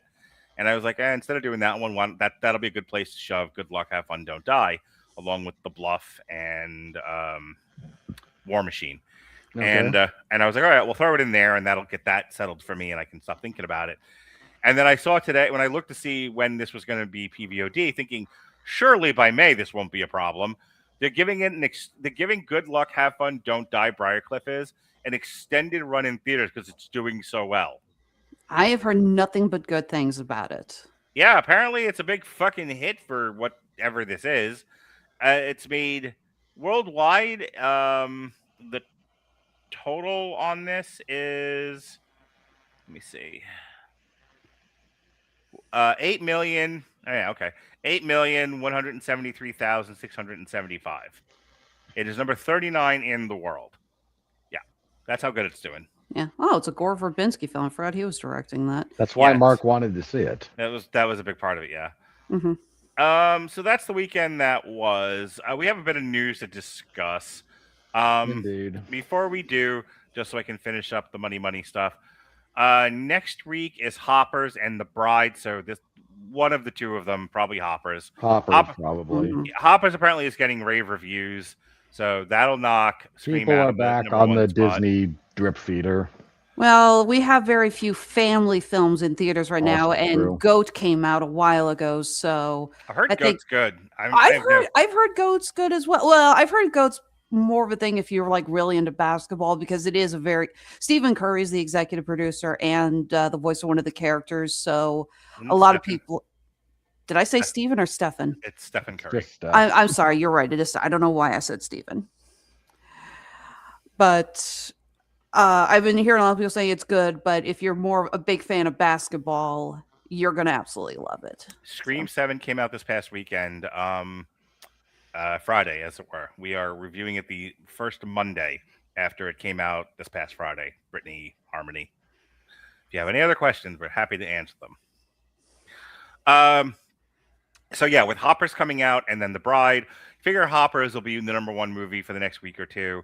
So this will be the last we hear of Scream. Yeah, probably up until Project Hail Mary. Yeah, and then Project Hail Mary is the #1 movie, and then after that is Ready or Not. Ready or Not may or may not be Project Hail Mary, but then That's going to depend on how good Project Hail Mary is. If it's really good, and then Alexis's #1 movie of the year and Best Picture nominee for the year of 2026, the Super Mario Galaxy movie. Sorry, I keep pronouncing it wrong, and everyone yells at me for it, like I have an accent or something. Fuck off! The Super Mario movie, Galaxy. Super Galaxy Mario Schmagegi. It's Luigi! That comes out, and that'll be the #1 movie pretty much until May, when we start getting the summer May movies. What is starting off May this year? Like what's kicking off? Hang on, I'm on it. I got it. I have Deep Water May 1st, Mortal Kombat the next week, The Mandalorian and Grogu after that. Actually, nothing. May's week. Yeah. You don't think the Mandalorian and Grogu film's going to kick things off? Slow down. Nope. Slow down. May 1st usually kicks off the summer. That's usually a Marvel movie. This year, there's nothing there. That's why we're doing Deep Water. Mortal Kombat 2 is the following week. If you want to say, like, okay, well, that's going to kick off the summer, I'm not going to fight you. May 29th is usually a big fuck-all Disney movie. Nothing's coming out May 29th either, which is why the following week we're doing The Boys on a Monday. June has got Masters of the Universe, Disclosure Day, Toy Story 5. I have to do a June's actually here. pretty stacked. Yeah, June. This is the first stacked June I've seen in a while. Masters of the Universe, Disclosure Day, Toy Story 5, Supergirl, and then the Minions movie. I'm going to go ahead out on a limb here, possibly, and get the ire of Robert against me. I'm actually looking forward to Toy Story 5 for one and only reason. While I still stand behind, they should never have gone past 3, and 4 still sucks. At least this one has a reason to exist. The toys fighting with the screens, that's brilliant. That's a great commentary on modern parenting and children playing with toys. And it needs to be talked about. Let me be honest. If Toy Story 4 didn't exist and this was Toy Story 4, I'd still be a little annoyed you were like screwing with a literal perfect trilogy. But I could be okay with something came up that we want to talk about, and this is the right vehicle for it. Hang on. I would like to, my new best friend, Brittany, Harmony, they shouldn't get mad at you for saying it wrong. Holy crap. LOL. I have a new soundboard, Alexis. I noticed. Hey, Alexis, say something. Say anything. I'm not getting paid enough to be here. What was that, Alexis? What was that?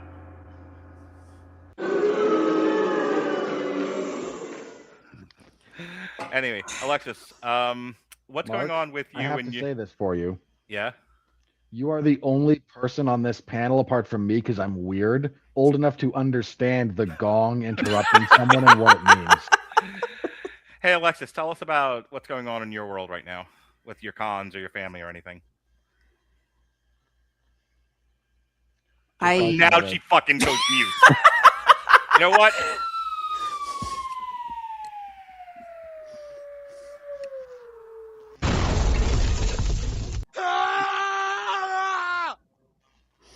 Go ahead. Make me the punching bag. I can take it. I just discovered this the other day. So I have applause now. I have a bounce. I have a heartbeat fast. I have drum roll.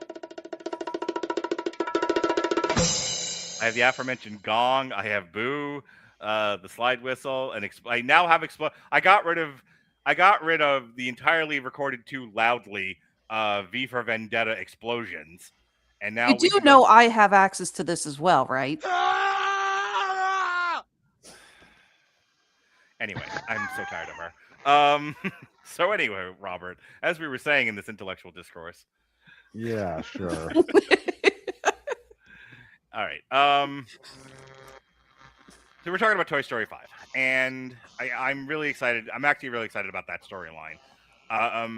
The fact that they're going to spend the first 20 minutes just pretending that Toy Story 4 never happened is just amusing to me on many levels. And we never mentioned the shortcut again. Yeah. I just love that the biggest hang up everyone's talking about is Woody is bald. And it's just like, I don't know why that is the hang up that everyone is getting over. All right. Let's talk. I would be more excited about Toy Story 5 if I wasn't entirely positive that the message at the end is we can find a way to coexist with the screens. Well, they're gonna have to, but They're not going to be allowed to make the obvious There criticism is of so this. much research how bad screens are for anyone like under the age of 12. Like mounting research about how awful being Cheap indoors, dopamine. being on screens, medicating your children with psychotic or antipsychotics and antidepressants and ADHD med stimulants, how awful all of it is bad for kids. I was going to say, yeah, because that's what happened to most millennials. We were the generation of something's wrong with your kids. Oh, guess what? We got pills for that. Yeah. And this is why we're all so screwed up now. Speaking of Part of pills it. you should swallow, so there's been a long-running story for a couple months now about WB being up for sale, it being bidded on by a bunch of different studios, not the least of which was Netflix. So I'm going to read the short history of this thing so that we can talk about it, because there's some pretty big news that broke over the As weekend. compiled via Chat GPT with only minimal internet access. So let's see how this goes. I hate you. Over the last You have year, a soundboard and you just go with "I hate you." I am so disappointed. I wasn't on. You know what? Fucking, I have too many women in my life. This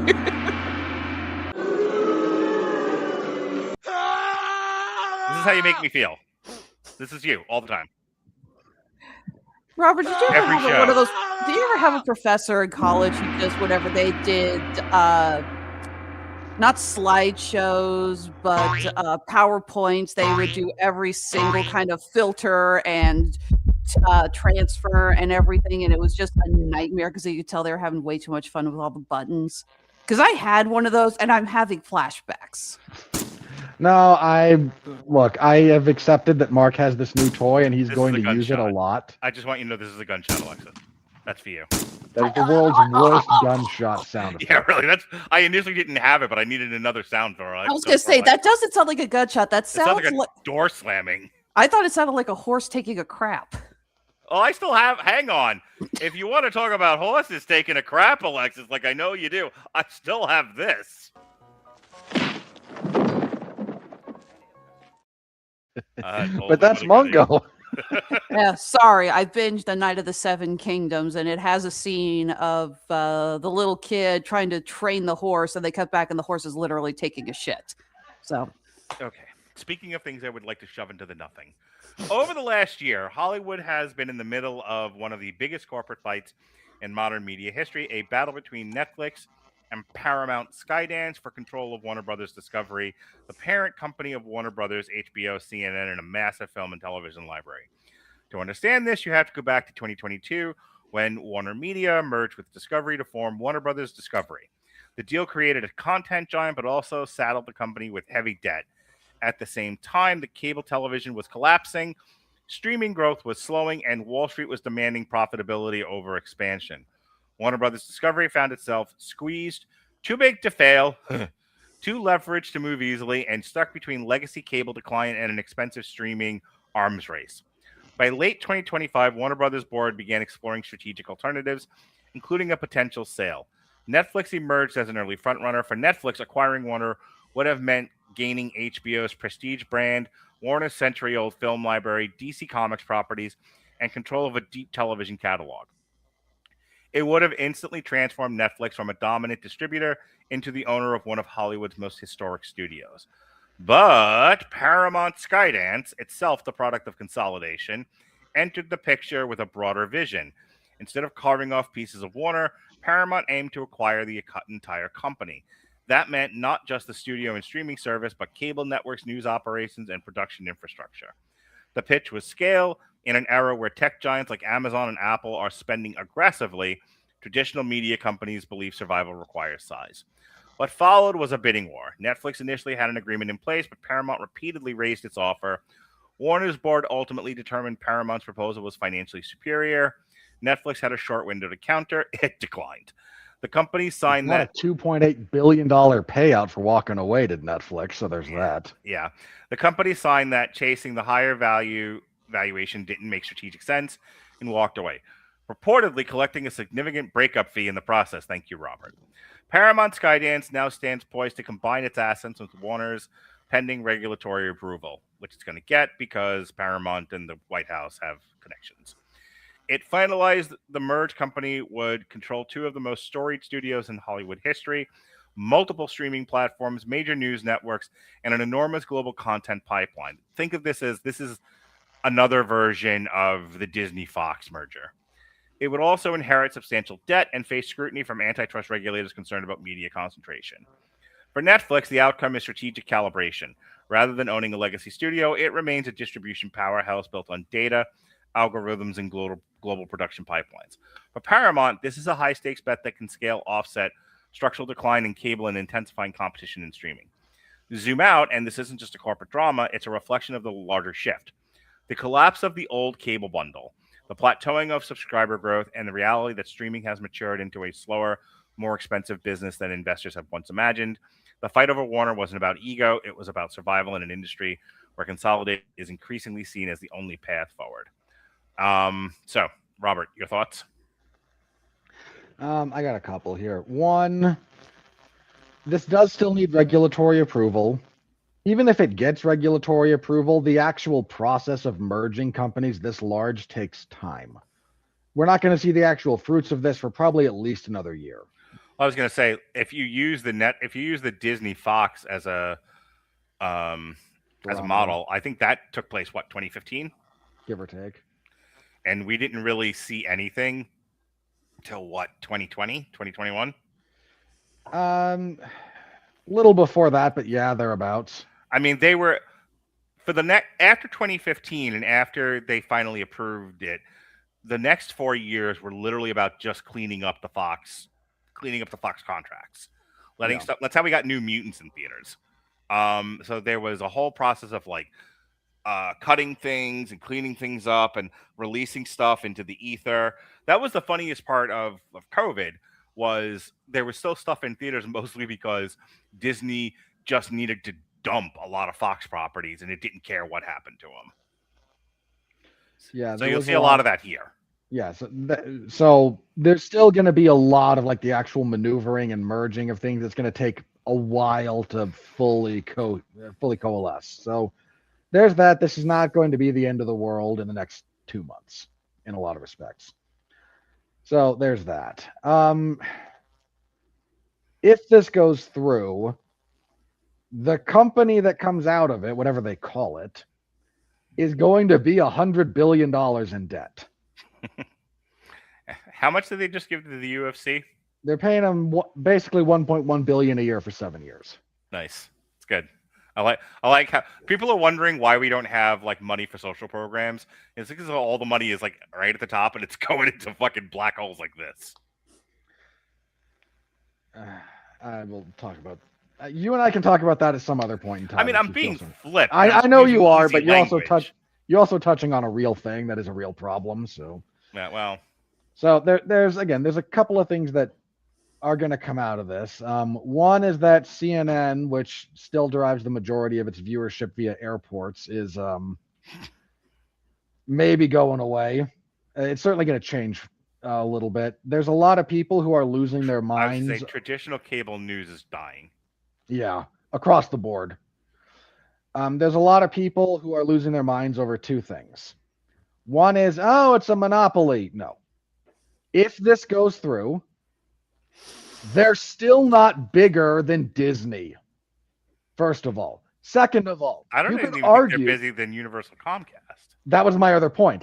You could argue that Paramount Warner Brothers is still behind Universal Comcast.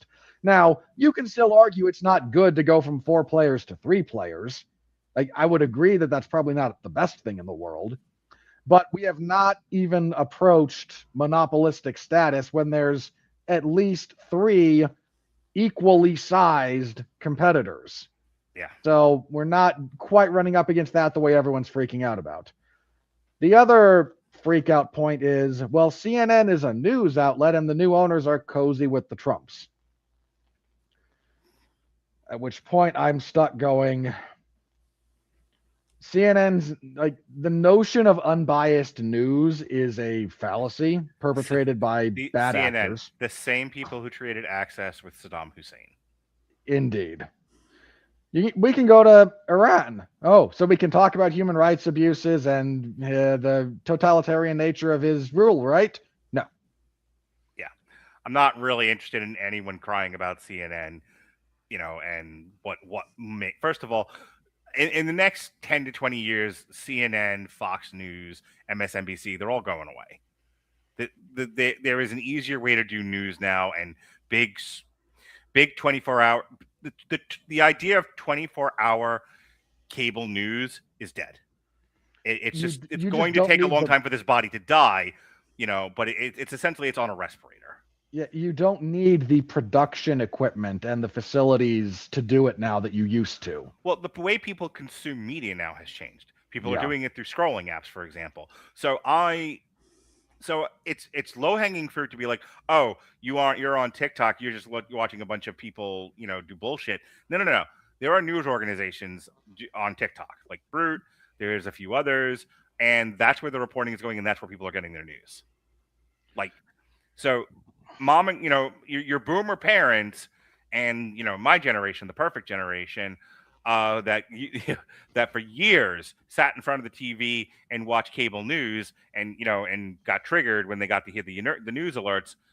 We're dying, as is that medium, and the younger people are all getting their news from social media. You're algorithmically fed 15-second sound bites. Yeah, but I mean, it's all which is not good, but that's where we're going. Right. That's the thing. Is so cable news came out of the fact that we had cable, and that much like MTV, you had to have content for 24 hours. So we had 24-hour news cycles. Nature abhors a vacuum. Now everyone gets their news differently, and they get it through social media outlets, scrollers like TikTok, Instagram, etc. All we're doing is just shifting the old model to the new model. And the old model is a lot more cumbersome, and you have to shed a lot of weight, and you don't need as much to do the new model, period. Yeah. So that's where we are with that. This will be, again, another large... we have someone at Scream who agrees with us about the ending being. No argument there, my friend. A couple of comments here, but that's the one we're putting on screen. Ending was fucks. Yes, put it on the t-shirt, Mindy. Mm-hmm. I assume that you meant the D instead of the S at the last one. I hope he doesn't. I hope he actually meant ending was fucks, because I will start using that phrase. Sure. Why That's not? a little bit like arguing with someone who, especially like South Americans, they struggle with adding like secondary verbs. So when you turn the light, you don't turn the light off.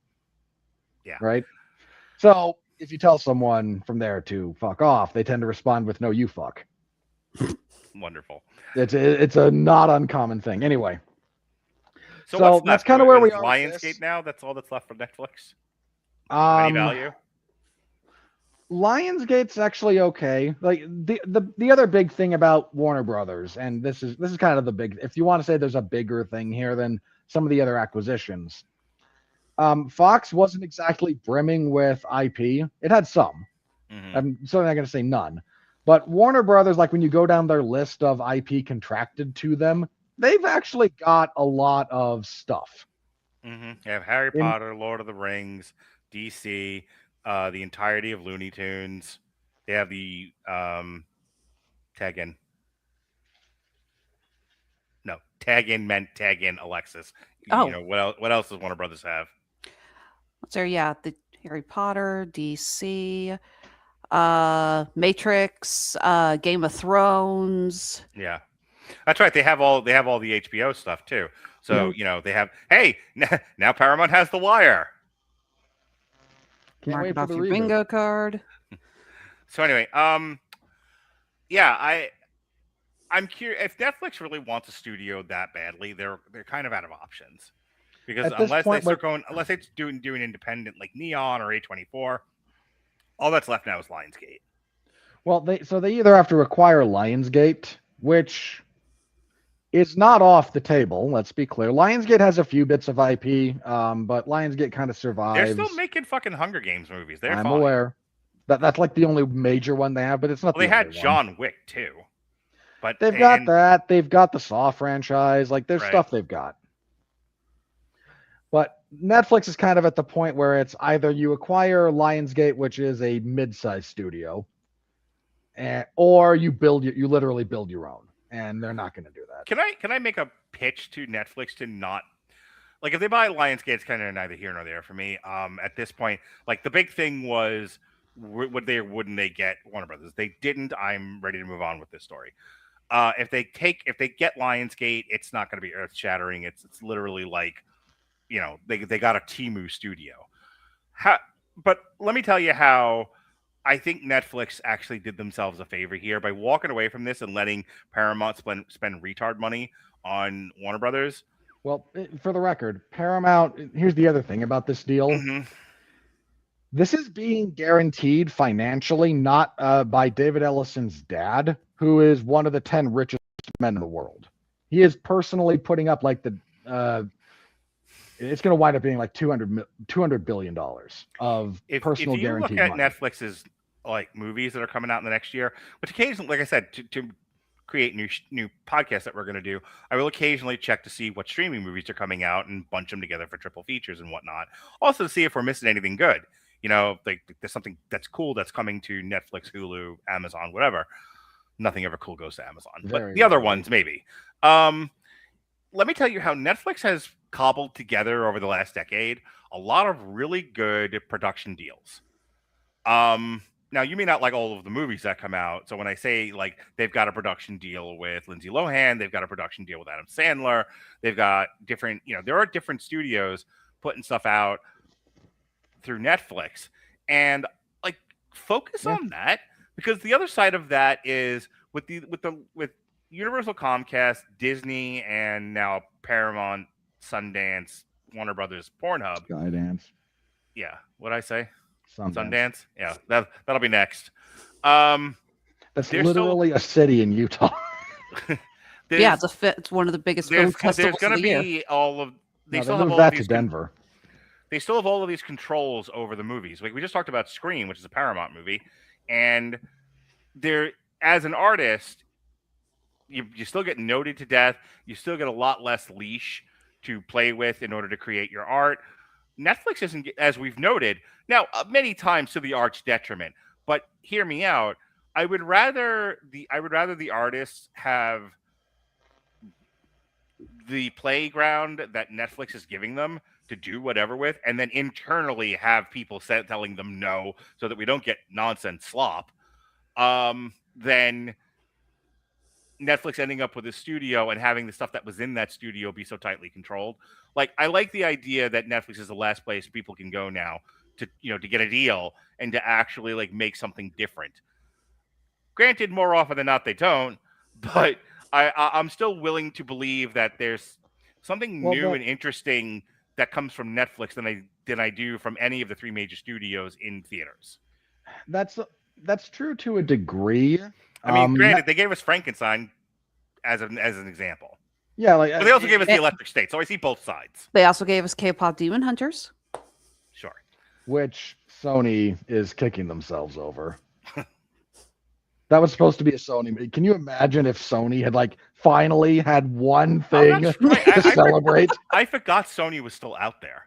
Like I'm sitting there, like all that's left is Lionsgate, but Sony's still kicking around. And for a while there, it looked like Sony was going to get sold too. Well, say Sony is apparently struggling like crazy because they've gotten the terms of they need to make another Spider-Man property within, I think it's the next 4 years or less. Mm-hmm. Otherwise, they're going to lose the rights.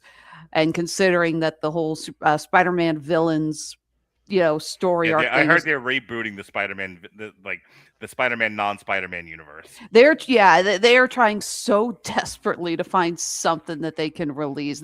This is more pathetic than the fan force stick. Just do a It's live not action. quite that slobbering. pathetic, I but swear to God, just do a live action Spider-Gwen movie. That's all.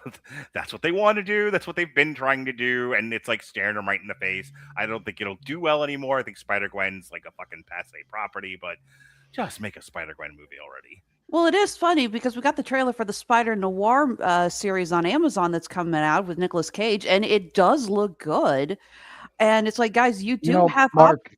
No, go ahead. Sorry. I was saying Finish your point. you have options, and it's become very clear that fans really are flocking to the characters that were introduced in the Spider-Verse films. They're going nuts for Spider Noir, Spider Gwen, Spider Punk. My daughter would love a Spider-Punk anything. Oh, I love Spider Punk.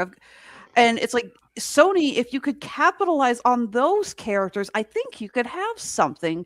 But then they're like, no, let's focus on the villains. It's like, you guys have a shot here, and you are completely missing it. Go ahead, Robert. Yeah, for the record, Mark, I think if you want the ability to do whatever creatively, you go to MGM. Because Amazon don't care at all. The vast majority of what it does. If like I want to go to Netflix because I want to make something important and I want to want there to be an opportunity, to possibly win an Oscar at some point and maybe get some at which point Netflix then goes, okay, but can you have this character reiterate what just happened 5 seconds ago for anyone not paying attention? Can you do it but make it 3 hours? Can you do that? And then there was like, I don't want to be told what to do ever, and I'm not interested in awards. Well, walk this way. Amazon's over here. Ugh. Because, dude, unless you are like Amazon's TV stuff, they care about and micromanage in some respects to an unhealthy degree. Well, I was going to say, Amazon TV, we got Fallout and the success with Has-Been Hotel and Hell of a Boss, which has netted them. Yes, and for the adults, the Marvelous Mrs. Maisel and Reacher, and a bunch They of also are contractually obligated for 3 more seasons of Rings of Power that's costing enough that even Amazon has to take notice. Truth and is, couldn't make Wheel of Time work. I would say the truth is, I think the studio that's suffering the most, and I could be wrong, I think it's Apple TV, because frankly, they got Ted Lasso and nothing else. They've got other stuff. They have a lot of prestige stuff too. Yeah, they don't break through like the news cycle very often, but there's a lot of quality stuff over on Apple TV. They just announced, oh crud, what was it they announced? Was it them that got Brandon Sanderson stuff? I think they got the Cosmere, which is a non-trivial deal in that space. Because we got about 20 minutes left, so unless you guys have something important to say, we got to move on to the last segment here. Well, I mean, you didn't give me a chance to stand on the platform to talk about the Paramount deal. All right, you've got 2 minutes. Go. Say something interesting. FCC chair and Trump appointee Brendan Carr has made it abundantly clear that he has no problem pushing more jingoistic material and pro-Trump material on networks and such. The fact is that the Ellison Group has already made it clear that they are happy to do whatever Trumpy says by canceling You mean our dear leader, President Donald J. Trump? Every time one of you people doesn't say his name, I'm saying it for you. I got a guy that I do work with, and he just calls him Donnie, like they're fucking friends. Drives me nuts. So okay, I'm sorry. Whenever, I'm sorry. I got the list here: Cheetah Bonito, Mango Mussolini, President PDF file, Schitzler is pants. I could keep going. I hope you get deported. To Sweden.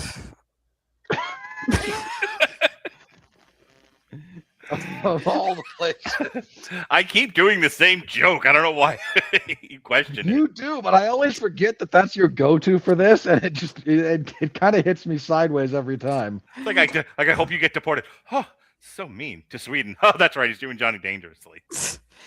Look, I know I am the lone liberal on this show, let alone the network, but I stand you are far from alone in the overall network. For the overall network, I know I'm the lone liberal on the show.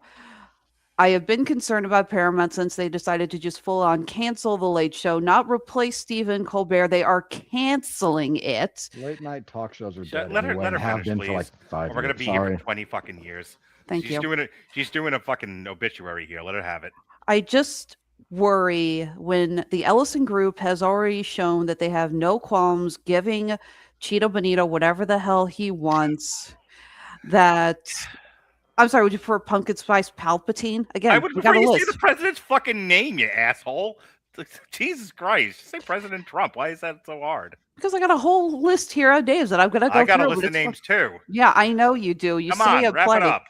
I am very, very worried because Ellison Group and Brennan Carr have already shown that they are putting a lot of pressure on this. And I feel that you're right. We do. This isn't something we're going to see right away because it will take a while for the deal to go through and for everything to get cleaned up.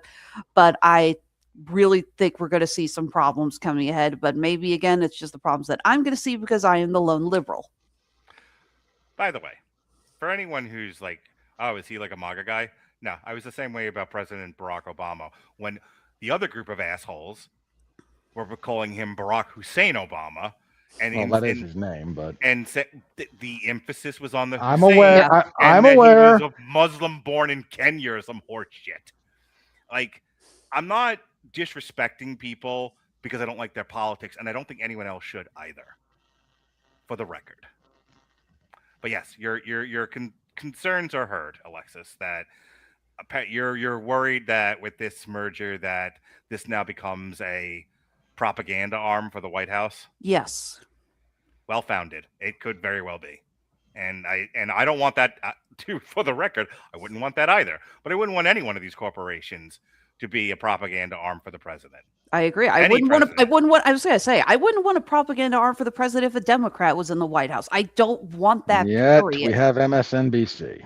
Yeah, I think, and I don't want to get into a whole thing about this, but when the big accusation for Fox News when George W. Bush was president was his propaganda wing, and then for the 8 years President Obama was president, then it was MSNBC. So and then President Trump takes power and cable news falls apart. So, I don't want it, Alexis. It would be bad if it happened, but I think we just established 20 years of the same thing happening over and over and over again, possibly inevitable. For whatever it's worth, my stance on this is just we've all gotten so used to, and unfortunately, it became a joke that, oh no, the news media is liberal. And it started as a joke because it was true. And humor has to have a grain of truth to it. Otherwise, it's just absurdity. And it just became a joke for so long that people stopped realizing it was true. And then everyone and their dog suddenly fell apart when news outlets followed market incentives. And one news outlet went, well, let's be a little more right-wing. And everyone went, oh! Heavens to Betsy. And then suddenly when not every news outlet is saying the same things with different verbiage, which is kind of what you had for a long time, everyone started looking at the other one going, oh! Heavens to Betsy. Yes, and that's kind of just where we are now. And we've just settled into a slightly monolithic media landscape for 40 years or more that was dominated by one side of the equation. And now it's like, oh no, it's falling apart. Like, it kind of needed to. Look, I'm not opposed to some deconstructionism as long as there is an active, appropriate effort at rebuilding. And the news media landscape has been broken for a while. If we need to finally break up the foundations to rebuild something that's good, I'm okay with it. My favorite. I just want to make sure it's good that comes out of it. My favorite, most recent story, and then after this, I'm going to hit the buttons. Was for about a decade, the federal government had been investigating social service programs in Minnesota. Some people went to jail, not enough. There were convictions. There were ongoing investigations. Some of this is Minnesota stonewalling and not cooperating with the federal government, but there were investigations. Then an asshole YouTuber shows up and starts shoving cameras in people's faces, and everyone's reaction to him is, yellow dog journalism is back. Look at Nick fuckface go. No, he's bringing the news to the light that the mainstream media, the cowards, they won't talk about it, except that they had talked about it. It was all over. The stupidest thing I hear on an ongoing basis is no one's reporting this. Then they proceed to read from news reports. It's never that no one's reporting something. It's that you're not hearing what you want to hear in the news report, so you think no one is. It is an asshole's interpretation of what's going on in the news, and it drives me up the wall. I think you're correct to be annoyed by this. I think the problem is when people say no one's reporting it, we've all sort of got stuck in a spot where our entire worldviews are siloed. And something that you just found out about, you're like, how was no one talking about this? The next silo over has been talking about nothing but that. And frankly, they're sick of it and think it's nothing. And so this is kind of where we are. About 10 years ago, when we first started up the group chat, when I got diagnosed with cancer, and there would be certain people in the group chat who decided to drop links into stories and be like, hey, here's some chum to get everyone fired up. And, when we all used to talk to each other, and we'd have these massive arguments, and 2 seconds of a Google search would disprove whatever this person dropped in there, because they were getting it from dumb blogs that were regurgitating things that they got that were misinterpreted from elsewhere. My favorite one was something having to do with like kids in Africa, and it was like, look, the bad thing happening to Africans, and it's having to do with the people who are opposite me, and let's all get mad about this. And I went, hang on, because I have discernible brain and time on my hands at the time, and I went, click, Google. Oh, he got this from here, and this was. And everywhere else got it from here, wildly misinterpreted it, and wrote it in such a way as to aggravate anyone that reads this. And I was like, Jesus Christ, this is what we're doing now. Congratulations. This is the new media landscape. Pretty much. I was gonna say it's the Pepe Le Pew argument all over again. One person says it, and all of a sudden it's like everyone said it, but it all came from one source. Then everybody gets to spin up outrage about what one person said at one point, but because now we're reporting on it, other people can report on our reporting, and it's news.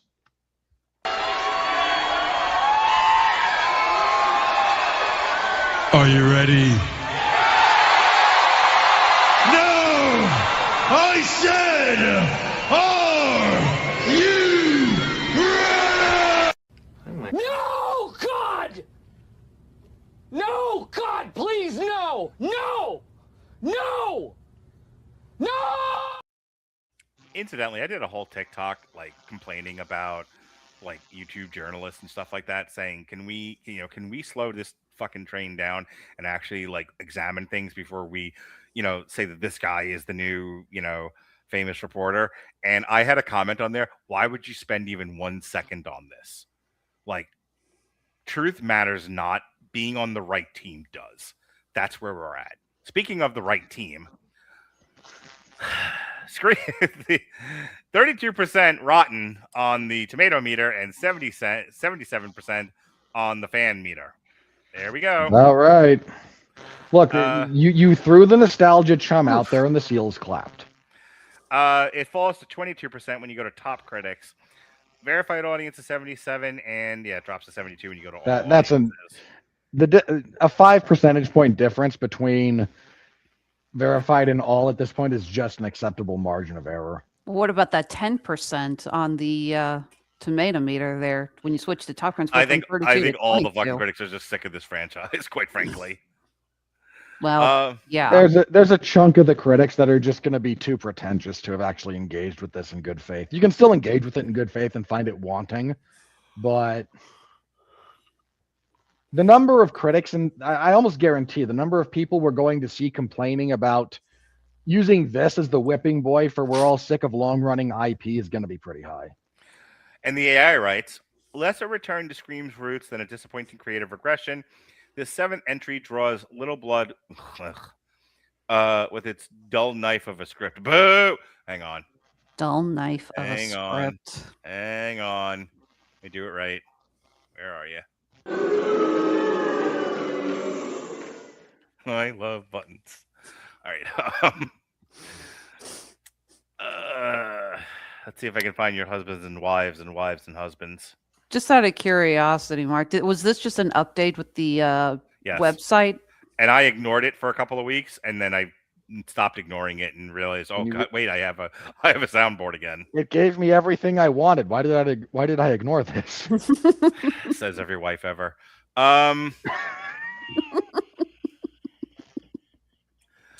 Okay. So before You're not bitter. not even a little. So speaking of bitter, I'm driving with Erica to the Naked Swimming Hole. Okay. And I'm playing I think it's the Crime 101 podcast. And we get to this part. And I said, blah blah yakety schmackety of the Mary Sue, Robert Winfrey. Yeah. Now you know that I've been doing that for over a decade now. Mm-hmm. And it's just one of those things that we do. There's certain guys, there's certain people on here, certain women that if I see them when we do this bit, there's a funny voice I do, there's a thing, they're one of your wives or husbands or whatever. We have a long running list of jokes. Mm-hmm. I love my girlfriend. Let me start there. Has she never heard you do that before? No. Really? And she insisted, like Khrushchev banging a shoe in the car on the way to Naked Swim Fun Time. That's not funny. That's not funny. Little Red Cookbook. For about a 10-minute drive, I had to listen to, you screaming the Mary Sue isn't funny. I don't know why you do it.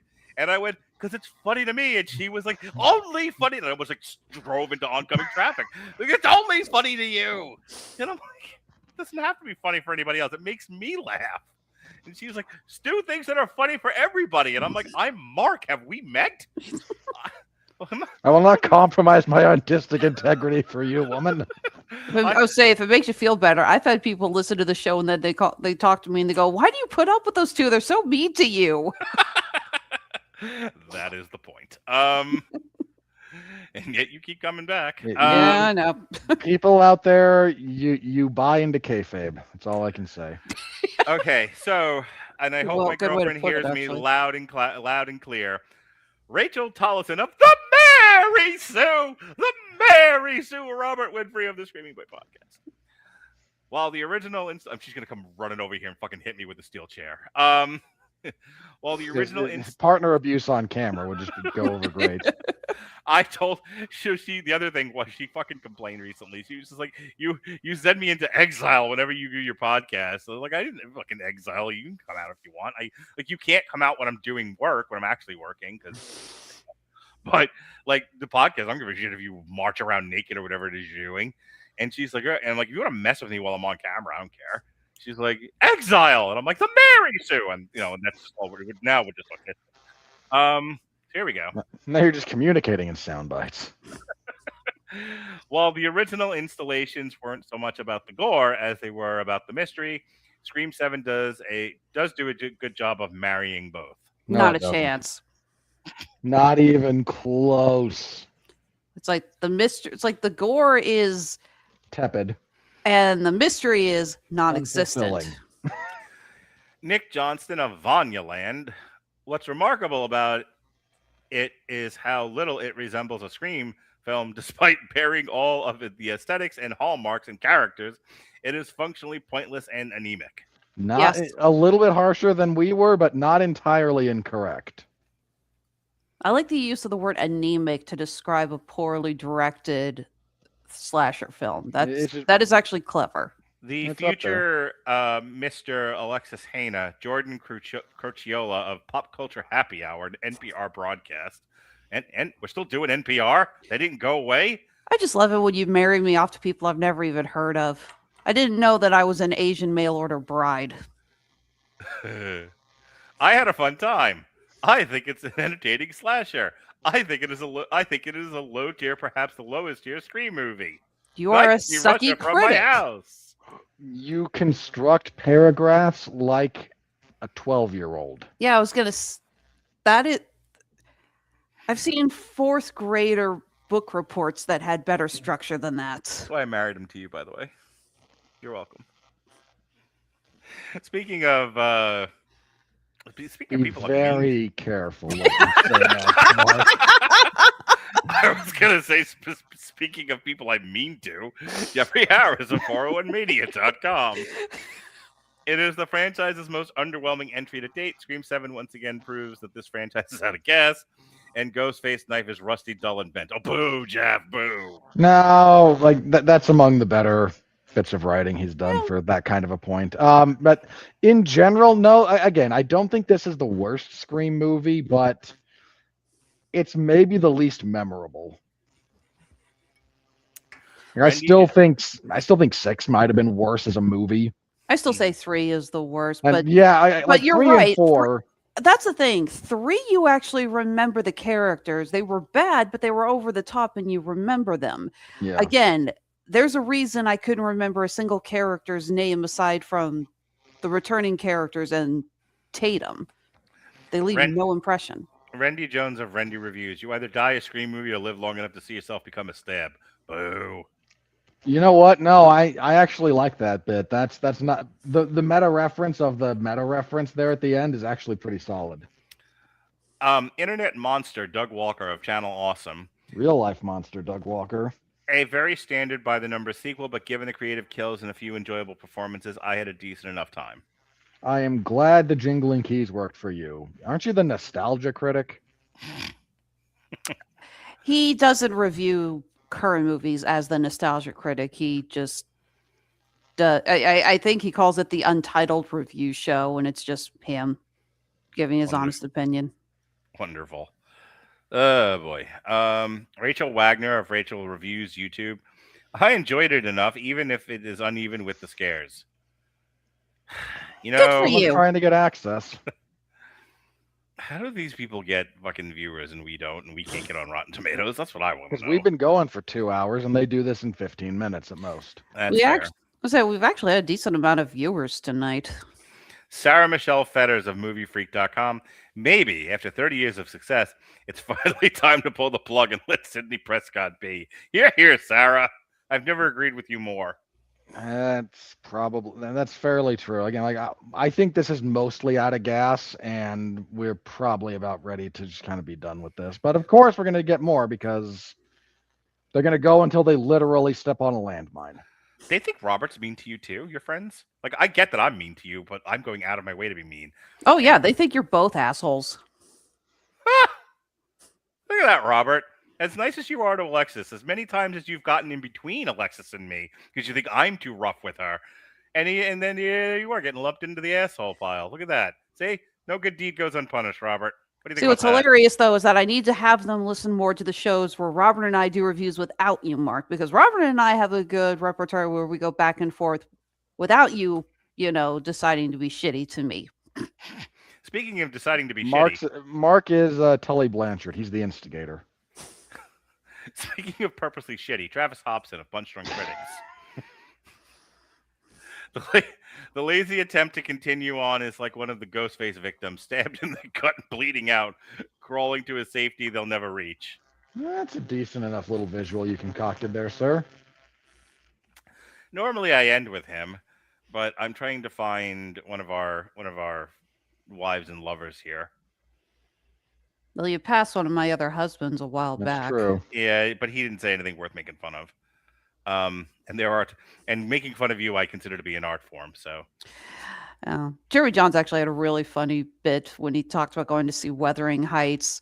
He talked about there's a scene, I guess, where Jacob Elordi picks up Margot Robbie one-handed by her corset, just kind of grabs her and lifts her up to kiss. And he said, watch that scene. All of a sudden, it was like, can we get a dehumidifier for this theater, please? Speaking of dehumidifiers, the ex Mrs. Alexis Hana, Grace Randolph of Beyond the Trailer. So, not the best Scream movie, but it's not the worst either. And while the third act is awful, the first 2/3 of it are so fun and scary, it's still a good popcorn flick. Campbell and Cox still got it, while McHale and Lillard are a treat. How is Joel McHale a treat in this movie? She's too big of a Community fan to admit that he was improperly cast. All right, now I found the You person. did not okay, Alexis, when you two were married, you did not beat her enough. Also, she's getting raked over the coals again for not understanding that Tourette's is involuntary. Oh God, she made a comment about the BAFTAs, didn't she? Yes, she did. Sweet Jesus. And then, of course, all the rich black millionaires made fun of that poor guy as well at the award show that they had, because involuntary neurological conditions are totally just a mask for white racism. Speaking of white racism, Carl LaHaye of Culture Mix. This is why we broke up. One of Robert's many ex-wives. With Scream 7, this franchise invites ridicule, but in a way where people are more likely to groan than laugh. The welcome return of the Sidney Prescott character is surrounded by a bunch of recycled ideas and plot holes. Not so many plot holes as just... There's a world of difference between a genuine plot hole and just bad writing. I was going to say that it's not a plot hole if it's just the writing goes nowhere. Plot hole has become shorthand for this didn't make sense to me. I know, and I kind of hate it. Yeah. Like I said, it's like that's not a plot hole. That's called the writers didn't think this through. Yeah, plot holes are genuine gaps in plot execution and logic, and this, to its credit, does not have a lot of genuine plot holes. Well, speaking of does not have a lot of genuine plot, this podcast is now over. Alexis Hana. This podcast is under.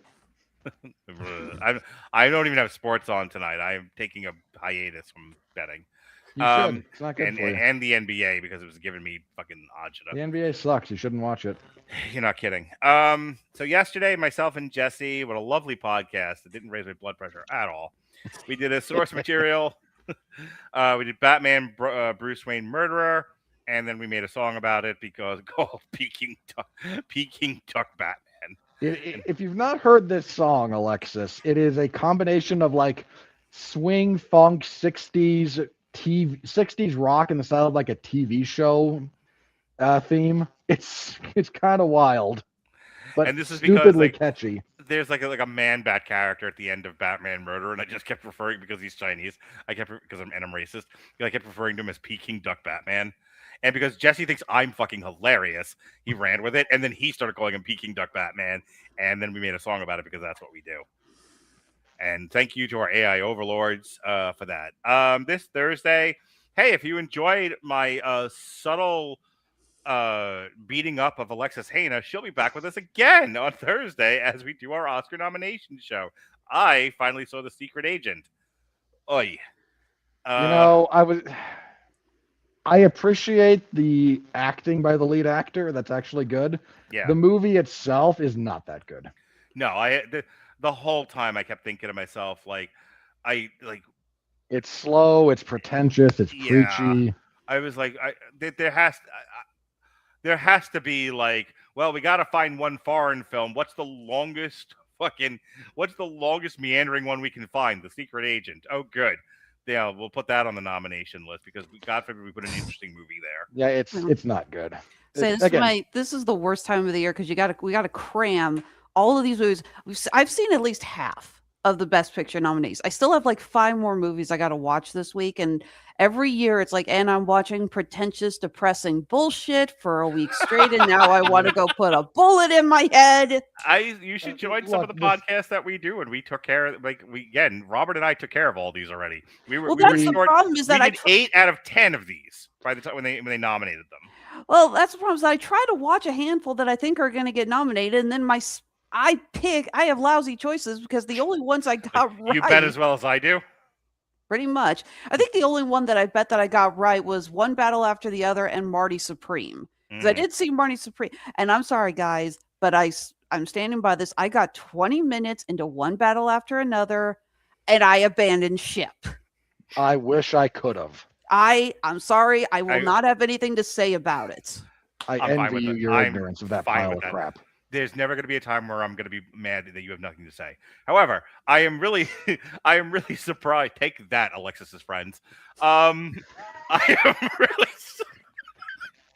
not petty at all. Mark's passive aggressiveness coming out of people he doesn't know and is only interacting with via him yelling at them one way. Show up in Missouri one day. Come on, motherfucker!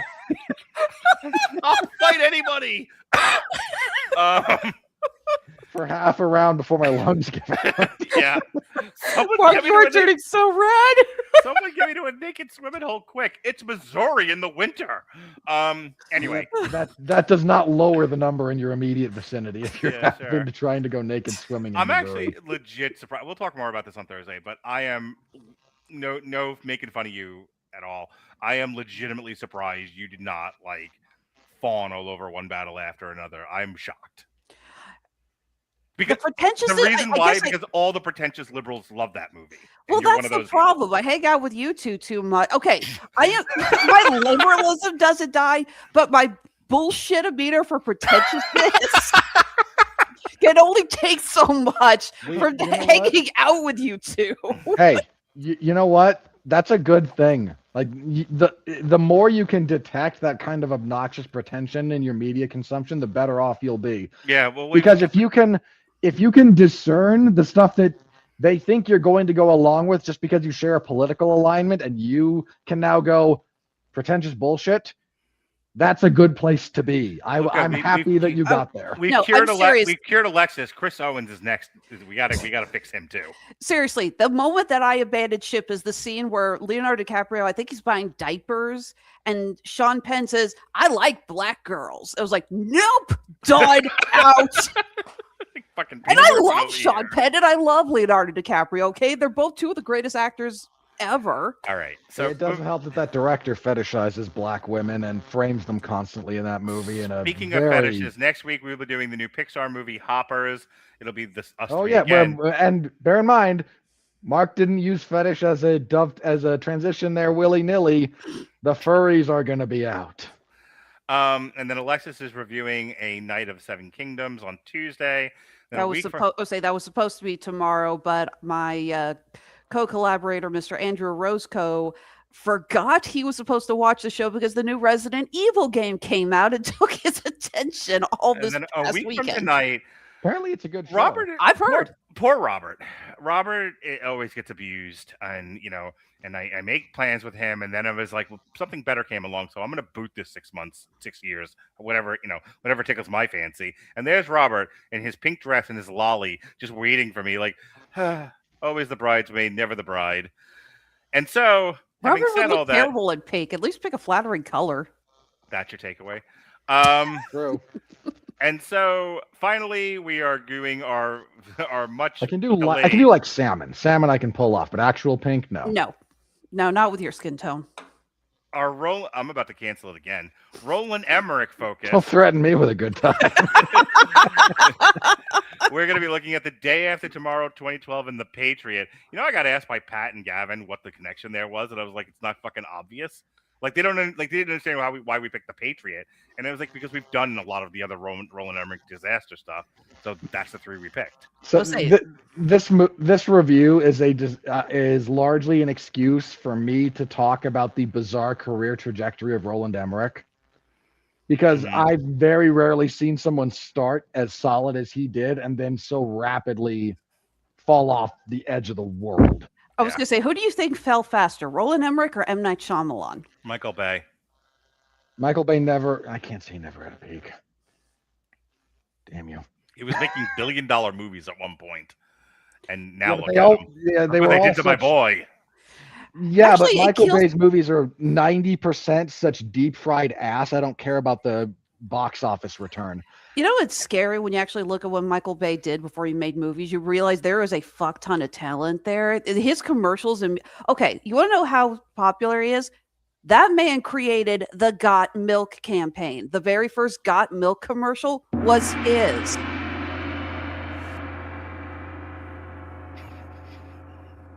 Thank you, Alexis, for that comment on Michael Bay. Why don't you do your plugs now? I never got an answer out of Robert, though. Roland Emmerich or M. Night Robert Shyamalan? doesn't answer questions. He hems and haws in dialogues for an hour. Hang on. Look, because I consider my answers instead of just plowing forward with my eyes closed, going, it'll turn out okay. We're film snobs, and I'm genuinely curious what he pray thinks. For the day you plow. You just had to make it weird. Yes, sir. You just had to make it weird. I just want to end this podcast, so yeah.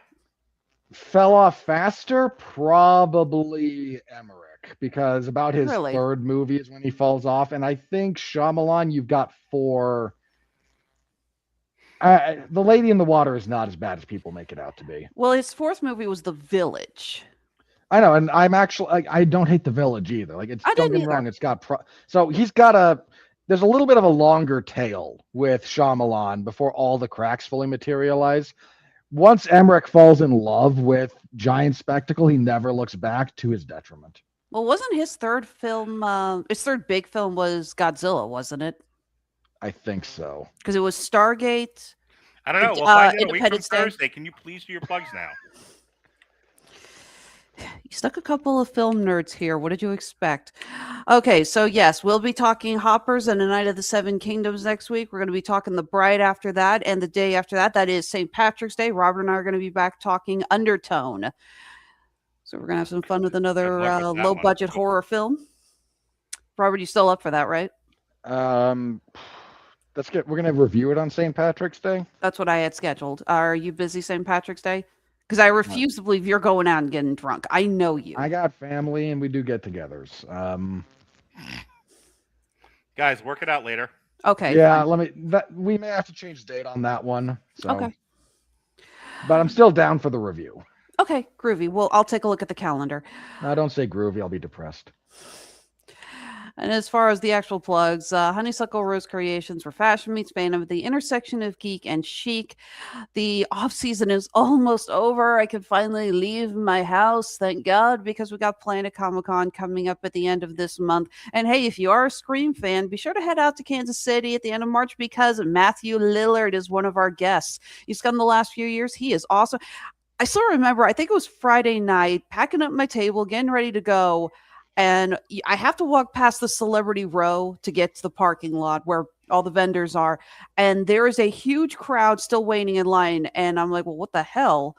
And it's Matthew Lillard's group. He still has dozens upon dozens of fans waiting for him. And he's openly said, I'm not going until I, take care of all of this. If they want to wait, I will stay here. I sent out a message around 1 a.m. that night. So can someone check it to make sure Matthew Lillard is still alive? So apparently he is just an awesome dude. And that's part of the other reason why I love seeing him in this movie so much. So if you're a Scream fan, come on out. If you're a horror fan in general, come on out. We're also getting legends like Keith David and Jeffrey Combs are going to be coming. So looking forward to that. We will have Herbert West. I'll have my booth out there with all of our stuff. Of course, you can always follow us on Etsy and Handmade at Amazon. You can follow us on Facebook, Instagram, Blue Sky, fuck you, Twitter, and TikTok. Again, that's Honeysuckle Rose Creations, the intersection of geek and chic. All right, Robert, make it snappy. All right, Mark referenced it, but we'll do a little bit of a dive into the filmography and career of Roland Emmerich, the good, the bad, and the otherwise. There's a lot of otherwise. But I have a soft spot for some of his films in a way that I can't fully explain, but I'll try to articulate, and Mark can make fun of me for. I think it's because we grew up with those when we were at the right age for that kind of a demographic to appeal. Probably. I mean, if nothing else, Independence Day is still endlessly rewatchable. Oh, and Independence Day is fantastic. Oh, yeah. So we'll be on the lookout for that. I cover mixed martial arts and professional wrestling over at 411mania.com, WWE SmackDown on Fridays. UFC events on Saturdays. There was UFC Fight Night Moreno versus Kavanaugh on Saturday. It was all right. Not great. This Saturday is UFC 326, headlined by the rematch between Max Holloway and Charles Oliveira. That'll be gangbusters. The rest of the card's a bit iffier, but we're not getting like a full-on killer card until 327 in Miami in April. So just kind of is what it is with the way the UFC scheduled things out at the end of the last year that led into the beginning of this one. And some of their marquee fighters being unavailable for reasons. Some understandable, some not. And if you want more details on that, I host the 411 Ground and Pound MMA podcast, which goes live. I've been trying to do it at midnight Eastern. Lately, it's been more like 2 a.m. Eastern because that's midnight my time. You can find that over on the 411 Wrestling and Entertainment YouTube channel. I do that, again, pretty much every Saturday or Sunday evening / Monday morning. So give that a listen if you're so inclined. I review fights, I preview upcoming cards, I talk news, anything about the wide, wacky, wonderful world of mixed martial arts. And yeah, next week, Mark and I are we'll figure out hoppers and all right. the self-referential stuff they do. All right, folks. Thank you for joining us at our before we Domestic Violence close- Anonymous meeting. I'm sorry, Hang go on, ahead. before we close. On behalf of everyone here, let's just all join in wishing that Bruce Campbell kicks cancer's ass. Hell yes. Okay. Well, I had a joke there about beating up Alexis, but now I feel shitty about it, so never mind. Thank you, Robert, for taking the 1 ounce of joy I had. I try to do something nice, and you say that now I am the thief of joy. So Don't worry, you can beat the crap out of me next week for hoppers. No, I can do it Thursday too. Oh Well, yeah. For Alexis, for you Robert, weren't expecting the Thursday beating, like the Spanish Inquisition. No one sees it coming midweek. I would like to get out of this podcast so my girlfriend doesn't yell at me. Be well, be safe, and behave.